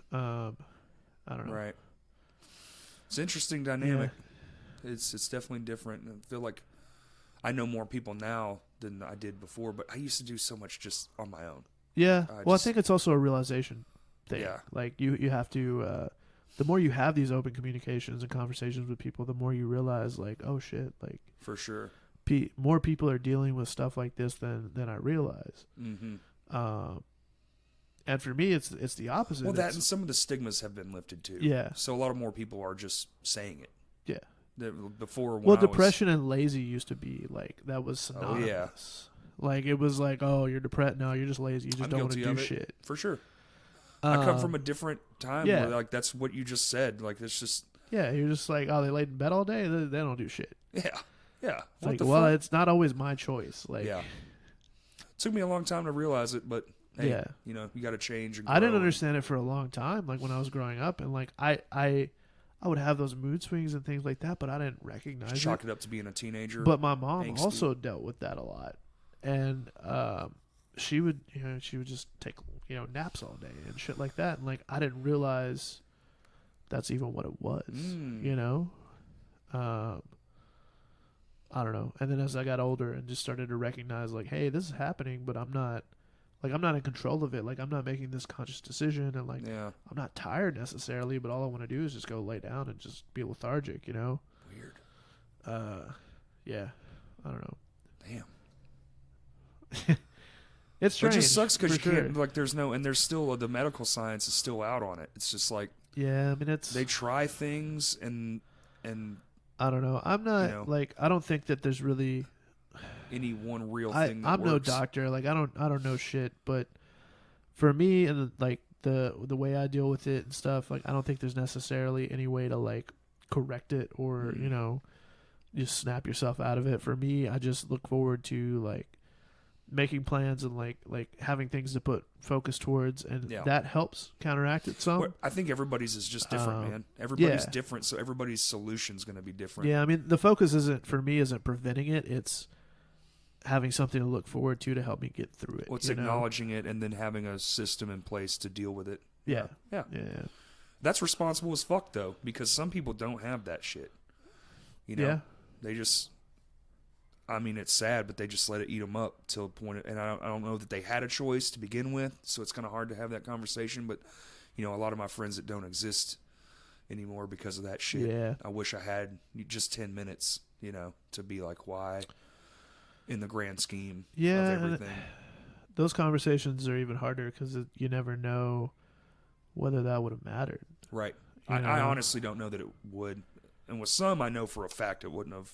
Sometimes it would, though. Sometimes it's that, I mean, and it might not have in the grand scheme, like it still might have happened, but it might have happened later than it did, Yeah, prolonged. And those conversations are super hard to have too. But is it worth prolonging? It's almost like suffering in an animal. I don't know, because maybe, I mean, you never know. Like, what if it was just one more year, and then something happened and they had a completely different outlook after that, See, that's But it's a lot of what ifs, man. and it's a lot of like awkward conversations that people are like, I don't know if I should say that or talk about it or. But it is such a big conversation, and it is hard to talk about, and it's hard to. But you have to fuck up and say the wrong thing to find the right thing too. So like, if you're not having the conversation at all, then nothing's going to change. So yeah. If we want to figure it out. I struggle with that shit all the time just because it's like I'm so worried about like even like if we're just having a conversation about like a show or something like that or like your band or whatever, like obviously I'm going to be super blunt, but like when it gets real and you're just like, this is going on, and I like generally I don't know how to deal with that. Which for a long time made it to where I wasn't a very personable person. Like I didn't get to know people at all. Like there was a long time where I consciously didn't realize that like I would be at work and people would be like, "Hey, how are you?" And I would answer, but I would never ask back. Oh, right. It was just like I never noticed that I was doing that. And then like as I got older, I was just like, why do I do that? Like it was fucking weird. And now I'm just like walking through work like, "What's up? Hey, how are you?" Like that kind of shit. And it's this constant transition of like trying to figure out how to make that and figure out ways to like get to know that person better. And I don't do the best job, but we live in a weird time in history where we're becoming a more socialized society than we are, but we aren't. And I love social media on a big scale. That's what I'm saying. Like the scale is hugified. I love social media, and I love the aspect that like I can learn a shit ton about someone without ever having a conversation with them. Almost too much. Yeah, a little bit. But that's also terrifying. It is. Because then it's like, cool, I'm going to go through your Facebook profile and your Twitter and your Instagram and all this shit. I'm going to make this huge picture of you. Yep. And then I'm going to be like, be able to live up to. Fuck that guy. Exactly. Or I'm going to be like, oh, they look perfect. Like, we look like we get along. And then I meet you and I'm just like, shit. I made a mistake. Yeah, it's weird, man. Like I have people that on, like, in my brain I should have been best friends with that, like, I fucking hate.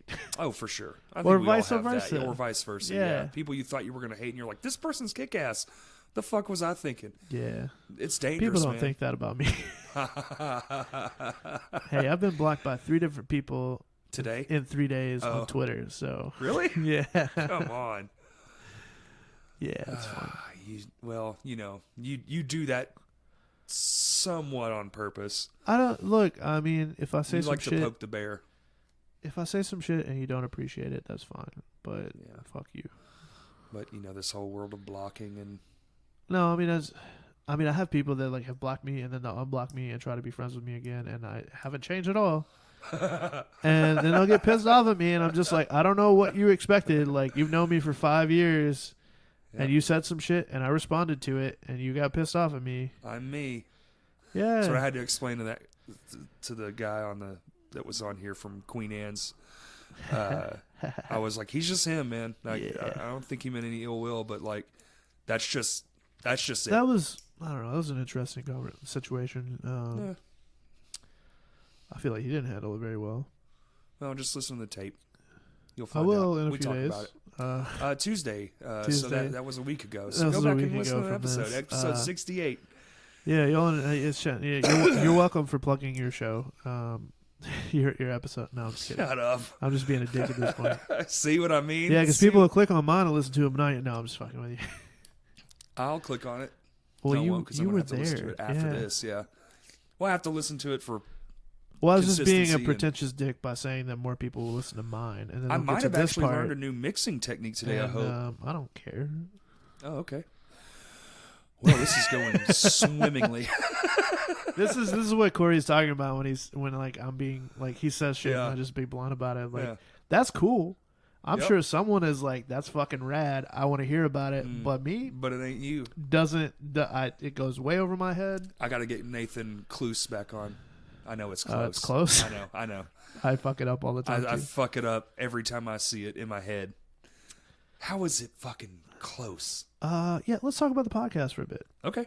Let's talk about like what are we doing? What are some things going forward that you want to do that maybe we've discussed, maybe we haven't discussed? You know? This year's been I couldn't fathom it. Even if I had sat down and wrote down what happened this year on paper, there's no fucking way I could imagine what it's already ended up like. You know what I'm saying? Like the year's about to close out, and I'm sure we'll go over it in another episode. But Yeah.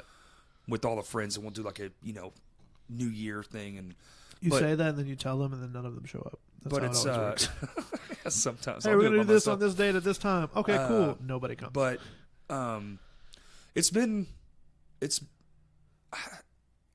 my biggest concern now. You're speechless. Yeah, I really am. Like, one, how the fuck did this happen? Two, where do I go from here? Like, I know guests and like trying to evolve our strategies and stuff like that. How the fuck did it happen? You just asked. Well, that and just had to do some work. Like, we did the stage. We did which I'm still trying to get a better way to do that. But we did the stuff with Michael with the snare drum.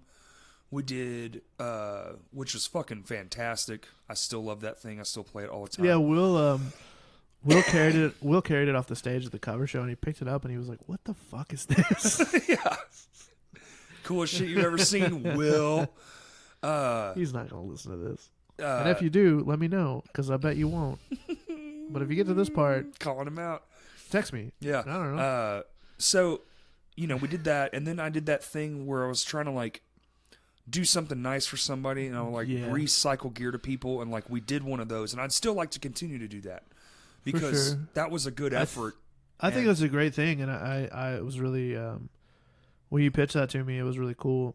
I love doing shit like that, contrary to popular belief, but also you got to make sure you're taken care of first. It's hard to do. That one's hard to do, so we might only do it a couple times a year. But I don't want to go. I don't want anything. So it's weird to operate under a thing, and you're trying to build a brand and everything. But I don't want anything from that. That's more something I'd probably just rather do by myself.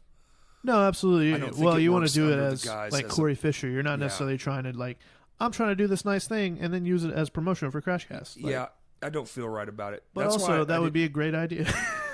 But really what I would just rather to use this for is to let people know if you have some gear in a closet that ain't doing shit, I promise you I know some people who could use it, and I'm not ever going to bring it up. You just DM me privately and, that kind of thing. Well, I don't think those people are 2.5 hours into this podcast, so we can make a separate like post or something. We can film a video, something.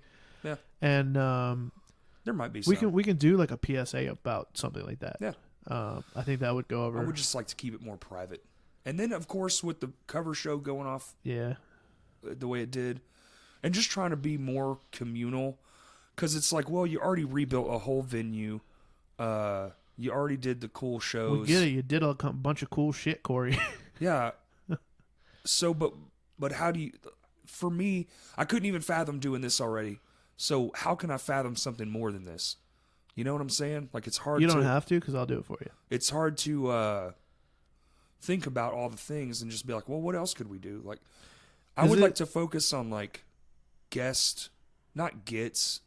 That's yeah, I guess. When you say gets, you mean like getting bigger guests, or not necessarily bigger. I mean, yes, bigger, but more like and not even just musicians, but just like something that's like. Yeah, you mentioned business owners and stuff like that, some business owners and shit that's really if you've unique. listened this far, which I'm not that interesting, so you probably haven't. But if you have, and I hope they have. If you yourself want to be on here, like just reach out to one of us. Yeah, we'll figure out a way to make it happen. I mean, we only do about 64 of these a year. Unless we think you're not interesting, and then we might not. But it just depends, man. And honestly, I think everybody's got a story to tell. Yeah, but it's just whether it's relevant to the situation and the time. Yeah, it was interesting. Like what Molly said on hers, she was like, "Yeah, every time you post that, like I always want to say me. Like I really wanted to be on, but she didn't want to like just come out and be like, yeah, I want to be on, you know." Right. And I get that. So like obviously, like you're more than welcome to reach out to us, and we'll figure it out. Like we're always looking for new people to be on. We might not be able to get you on next week, you know, but maybe in February or March or August of next year, you know, and maybe you have more shit going on then, or whatever that looks like. Like we'll figure out a way. Or well, and sometimes shit has to be bumped, or special episodes had to be added because somebody does something that's like my buddy with the wrestling thing. It just came out of nowhere. Then he was moving, and it was like, fuck, we have 2 weeks. Gotta do it now. Yeah. Like there's no choice. So it's, you know, that part's just normal, I guess, operating practices. But I would like to. I haven't really put much thought into, because I mean, I didn't put much thought into all the other stuff. It just kind of happened. Well, so there has to be. I mean, obviously, there's a bunch of shit that's just going to happen. Yeah. But we do have to think about what we're doing to have not only sustainability but growth. I think just more community shit, man. Think about where you would be if you were still just doing like super fly by the seat of your pants. I'll tell you one thing that does figure out who's going to be on the Thursday before the Sunday. And to think this all happened in a year and a half, it's just fucking mind-boggling. Sky's the limit. I think a solid like 3 to 5 year plan is I would eventually like to own my own, or at least be a partner to owning some sort of venue or something like that. Yeah.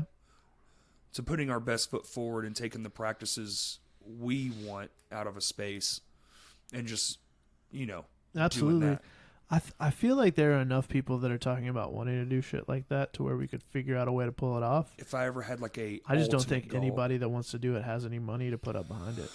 Well, and you know, money isn't everything. Drive counts for a lot, but money isn't everything, but you at least got to have a good credit score. Quote of the fucking century.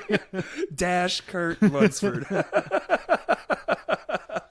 I think if you have, because you know, no business operates without some partnerships. If you have the right people in place and you can pitch the idea either to the state or to a group of investors or in whatever it looks like on the other end, it's not doable. Yeah, you just have to be careful because you don't want to. You want to take your time. You want to do it right. You want to be able to do it the way that you want to and the way that you feel it should be done, especially as people that are on that side of it. Like we're there. We're going to the shows. That's right. You know, you're playing in the bands. Like you know exactly what it should be and how it should go and how it should run. Yeah, I'm on like every side of it. But I see it from the venue's perspective, when you talk about the band perspective, investors and you talk about bringing in the city selling and things of to that someone, nature, yeah. That's somebody bigger than yourself that has final say. They can pull the plug whenever they want. Sometimes, yep. Most of the time, that's how that's going to go. So you have to be very careful about what you're doing. I think it's all about the relationship you set. It's a precedent. If you set it, I've seen great relationships end in tears and shit like that. Somebody probably did something they weren't supposed to. I'm not into doing that shit. No, I feel you, but I'm just saying, like, and not even on like your end, but on the other end. Right, because there is, you know, like, hey, I got divorced and lost all my money, so I can't help you anymore. That kind of shit. Right, yeah, you know, like things that like you out can't of your even. control. Yeah. I don't even necessarily mean like you guys got into a tiff and they decided fuck you. You know. Yeah. You show up to the venue one day and the boxer changed. Like I break that motherfucker off. And then you're breaking and entering because you just happen to like help run the place. Kurt, let me tell you something. You know, been there, done that. Yikes! Let's cut that part out. I'll fucking tell the story. I don't give a shit. The building's gone now. We ain't got time for all that. We've been talking for 3 fucking hours. We got all the time. How long was Stan's? 3 hours. Hey. Was that the goal here? No, it wasn't. But you won't beat the longest one. We'll fall asleep before that happens. No, that doesn't count. Like I did. That counts as a 2-hour podcast. Right. Yep. I should re-release it as a you an should just version. cut that last half out. But no, don't re-release it. Just fucking make it disappear. Cut it. No. Why would I do such a thing? Yeah, I mean, we've talked about like we wanting to do more YouTube content. YouTube for sure. YouTube. I feel like on a small scale, I'd like to understand, and maybe not even because honestly, fuck YouTube. I hate their practices. I hate their stand. I hate everything about that company. They suck. They're ruining their own self, and they're going to go in the fucking toilet. Corey, that's most social media companies. I know that. I don't agree with most of it, but it's like there has to be something that we can do that's specific to what we're trying to do. Everything we've thought of is great too, and it's also these singular things, but as like in the room. Like the things that I'm coming up with, I'm trying to come up with things that we can have longevity from, and make segments basically. Not for the podcast, but like supplemental content. Yes, associated with the Crashcast brand. I just wish there was a more unified way to make all that, quantifiable to my brain. You're saying words that sound like... Do you understand? Like, no. I want to be able to understand what we're doing as the whole thing as a whole. Because the whole thing with the film and the amount of time that it takes is staggeringly longer than just, 30 minutes editing some audio or a couple hours listening back to some playback. Yes, but if you focus too much on the big picture and, the overall, Have you met me? Well, I'm just saying, it's going to be 2 years before you ever get a YouTube video. I know. But this is why. Because I've set goals and I've set deadlines with the people that are involved in the things that I want to do, and we'll be working on some pilot stuff. Yep. I even got a couple of tripods for those things. And if it goes well, we'll put it out. If it doesn't go well, we'll go back to the drawing board. Yep.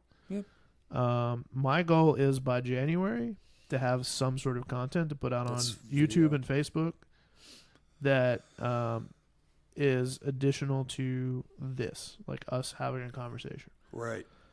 Because this is a great way to tell stories. This is a great way to do long format conversations. We've talked about a lot. Oh yeah. In just a short amount of time. Yep. And you get it out there too. And it's great. Maybe people listen to it, maybe they won't, but we'll find out. I think the short form content thing's a brilliant idea because a lot of people want that. That's super important for pushing and growing the brand that is Crashcast, because that is more accessible to people than, hey, let me pop in this 3-hour conversation with so and so. More than anything, I just wish that all the stuff I did would just be just enough to eke by in life.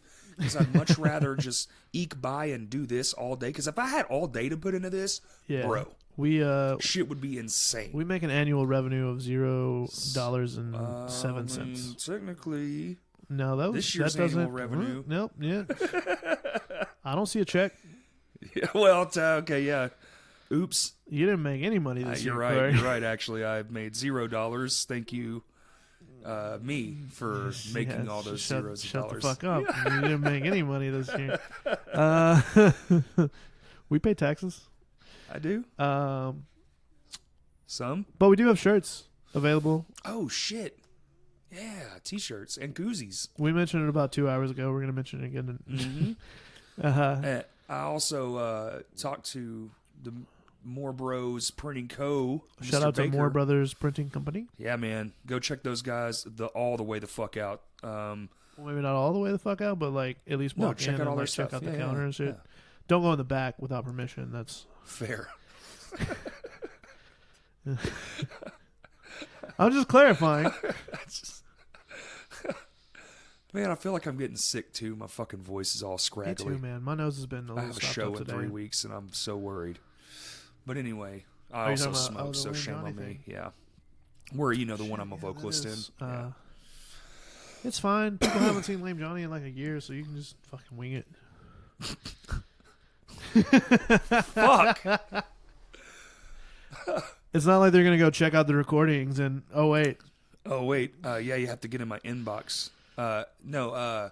So anyway, yeah, we have T-shirts, and they're fucking awesome, and I love them. And I saw Baker last night, and me and him were spitballing on if and when I sell all the ones that I have, what's next. And it was pretty fucking stellar. He knew exactly what I was trying to say. That man is very creative. I can design some shit for you. If you have a unique idea for something that seems undoable, go talk to Baker. That guy loves that shit, and he will find a way to make it work. Hell yeah. Yeah. Yeah, they do really solid work. Man, yeah. For the shirts we got, I know they're simple. It's a first run kind of deal. We were just testing the waters. They're nice and long, like they're longer than they have to be, which I love that in a shirt. But they're selling very quickly, so you should get yours now. Yeah. We only have like 47 left. Hey, we've done pretty good. I gave a couple away, you know. Shut the fuck up, Corey. They're like to my fucking family. Yeah, if you're not related to me. Yeah, if you're not related to him. Sorry. Fuck off. But also give us your money. Please. No, I mean, so to be very serious though, like we have a lot of goals. Corey has a lot of goals. Like, how long has this podcast been around? A year and a half. Year and a half? Yeah. And how much of that have you had any sort of like financial help? 0. Yeah. So a year and a half of funding this, like we had a conversation with someone and they were like, I didn't even realize that podcasts costed money. Yep. I mean, the microphones we're talking into, the computer it's running off of, there's thousands of dollars just in this room and gear. Various services that you have to use to get your podcast out there. Corey is fortunate enough to be able to provide hospitality for every guest that comes on. Drinks, whatever, and then being able to support various shows that are happening. Like, there's a lot of moving parts and a lot of things, and Corey's never going to ask you for money, so I'll do it for him. But obviously, neither of us are people who just want money for nothing. No, it's just to fund the next idea. It's literally we want to be able to print merch. We want to be able to do these cool things as ways to give you guys opportunities to support the podcast. It's not like it's going to buy me a house. I'm going to use it to do more shit. Yeah, literally, when you buy a Crash Cast shirt, I don't give a fuck if you wear it. I mean, hopefully you do, because that's just more branding. I would rather you wear it personally. But I mean, just being able to purchase one, and that helps support this to continue going. Because eventually, it's going to get to a point to where it's too expensive. Yeah. Or, other things are knocking, and they pay. Right. And Corey may not have time to do this. It's something I like to reference a lot when people get pissed off about bands breaking up. Yeah, they didn't break up because they were making plenty of money. That's right. So that's not foreshadowing. Obviously, there's no intentions for this to stop anytime soon. Any foreseeable future, I'm just saying, if it ever happens, it's your fault.